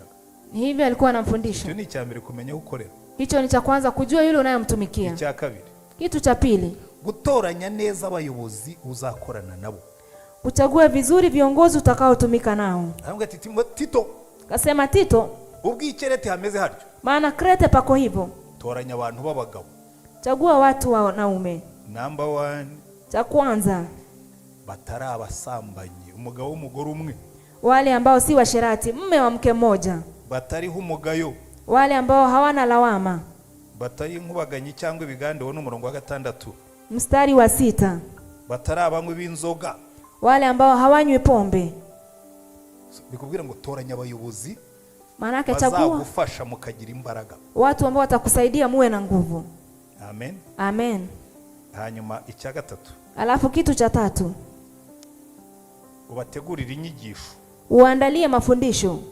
Kice cya kabiri aramubwira ngo, sura ya pili anamwambia hivi, uhugura abasaza. Ufundishe wazee. Sibyo? Si ni hivyo? Umurongo wa 3. Mstari wa 3. N'abakecuru nuko babwire bifata nkuko bikwiriye abera. Na wanawake wazee pia kuwa na wenendo wa utakatifu. Umurongo wa 4. Mstari wa 4. Batoza abagore bato gukunda abagabo babo n'abana babo no kudasayisha no kwirinda gusambana. Ili kuwafundisha wanawake vijana kuwa na kiasi, wapende waume wao na kuwapenda watoto wao. Umurongo wa 6. Mstari wa 6. N'abasore nuko bahugure kudasayisha. Na vijana hivi wafundishe wawe na kiasi. Akagaruka kuri cya kindi yabwiye Timotheo aramubwira ngo, anarudi kwa kile kingine alimwambia Timotheo kwamba byose wigera nk'icyitegererezo cy'imirimo myiza. Uwe kielelezo kwa kutenda mema. Urumva? Unasikia? Kwigisha inyigisho zihuye n'ubukene bw'amatsinda yose ari mw'itorero. Kufundisha mafundisho kulingana na upungufu wa kila idara kanisani. Ugire gahunda z'abagore. Uwe na mipango ya wanawake. Ugire gahunda z'abagabo. Uwe na zingine za wanaume. Ugire gahunda z'urubyiruko. Uwe na programs za vijana. Ugire gahunda z'abakozi. Uwe na programs za watumishi wa Ugire gahunda z'abayobozi. Uwe na zingine za viongozi. Mbese ku buryo ugira itorero ry'abantu basobanutse. Yaani uwe na kanisa la watu ambao wanaeleweka. Murumva bisobanutse? Mnasikia naeleweka hayo? Hanyuma igice cya 3. Alafu katika sura ya 3. Arababwira ati rero wigisha abantu bacu gukora. Anamwambia fundisha watu wako kufanya kazi. Mwisi y'abanebwe wigisha abantu gukora. Kwa uvivu fundisha watu kufanya kazi. Tera abantu mwete. Weka watu bidii. Bije gukora. Wajifundisha kufanya kazi. Ariyenye mbona itorero rimwe na rimwe ryo ritera ubunebwe. Kuna wakati naona kanisa mara nyingi inaleta uvivu. Sanga barabwira abantu ngo bire byose ni iby'isi. Unakuta wanaambia watu vyote ni vya dunia. Ngo mujye muza dusenge Imana. Mwe mnakuja tuombe Mungu. Mara gusenga se muzarya iki? Alafu mkimaliza kuomba mtakula nini? mujye mugira igihe cyo gusenga, muwe na wakati wa kuomba mugira igihe cyo gukora, na wakati wa kufanya kazi. mukore mushyizeho imbaraga. Mfanye kazi kwa bidii. Njya numva inyigisho z'ubuyobe za pastori. Wanafundisha mafundisho, nasikia pastor wakifundisha. Umuzi mpamvu mufite ubukene. Unajua kwa nini mna umaskini? Ngo buriya Hivi mnaona? ngo murareba nkanjye. Mnaangalia kama Ngo mimi. murabona iyi nkweto yanjye. Mnaona hiki kiatu changu? Ngo mbabwiye ukuntu nayigezeho. Hii vile nilifikia. Ngo natangaga icya 10. Nilikuwa natoa fungu la 10. Natanga uti icya 10 udafite icyo. Unatoaje fungu la 10 kana una kazi ya kufanya? Igisha abantu gukora. Fundisha watu kufanya kazi. Babanze babone icyo bakuraho icya 10. Kwanza wapate kile ambacho watatoa fungu la 10. Bashyire mu matsinda. Waweke kwenye vikundi. Bashyire hamwe amafaranga. Waweke pesa zao pamoja. Abacuruza. Wafanya biashara wafanye biashara. Abakora uturimo badukore. Wanaofanya kazi tofauti wafanye. Bagira umwete wo gukora. Wawe na bidii ya kufanya kazi. Imana ibone ikiha umugisha. Mungu aone kile atapea baraka. Kuko Imana iravuga ngo, maana Mungu yeye anasema, nzaha umugisha imirimo y'amaboko yawe. Nitabariki kazi ya mikono yenu. Nzaha umugisha ikihe kandi ntacyo mukora. Sasa atabariki nini kama amfanye kitu? Nimwiyemeza ko imirimo yanyu ari ugusenga. Mkikubali kwamba kazi yenu ni kuomba, izaha umugisha amasengesho yanyu. Atabariki maombi yenu. Ariko muri abakene. Lakini mkiwa maskini. Uburyo uko Imana uyifashe niko igufata. Maana vile unachukulia Mungu ni hivyo anakuchukulia pia. Hanyuma arangije. Alafu alipomaliza, aramubwira ngo kandi kamwambia tena, ubigishe, uwafundishe gukoresha ubutunzi bwabo, kutumia mali yao, bakora umurimo w'Imana, wakifanya kazi za Bwana. Umuntu ukuntu yamubwiye ku murongo wa 8. Unaona vile alimwambia kwenye mstari wa 8. Ngo iryo jambo ni ryo kwizerwa kandi ashaka kuhamya ibyo ubikomeyeho cyane. Hili neno la kuaminiwa, nami nataka uyasisitize mambo haya. Kugira ngo abizeye Imana bagira umwete wo kumaramaza gukora imirimo myiza. Ibyo nibyo byiza kuko bigira icyo bimarira abantu. Ili wale ambao wamemwamini Mungu wapate kuwa waangalifu kujitoa kwa ajili ya kutenda mema wakati wote. Mambo haya ni mazuri tena yana manufaa kwa kila mtu. Wa 14. Mstari wa 14. Ugire n'umwete wo guherekeza neza Zena umuhanga mu by'amategeko na Apolo kugira ngo batazagira icyo babura. Kandi abacu nabo bige kumaramaza gukora imirimo myiza, babone uko bakenura ababikwiriye kugira ngo abacu be kugumbaha. Fanya kila uwezalo uwasafirishe Zena yule mwanasheria na Apolo, na uhakikishe kwamba wana kila kitu wanachohitaji katika safari yao. Watu wetu hawana budi kujifunza kutenda mema ili waweze kuyakimu mahitaji ya kila siku, wasije wakaishi maisha yasiyokuwa na matunda. Ubigishe gukora, wafundishe kufanya kazi, nurangiza ubigishe gukora umurimo w'Imana. Alafu wafundishe kufanya kazi ya Bwana. Izi nizo nzira zo kugira itorero rifite imbaraga. Hizi ndizo njia za kuwa na kanisa lenye nguvu. Amina. Amena.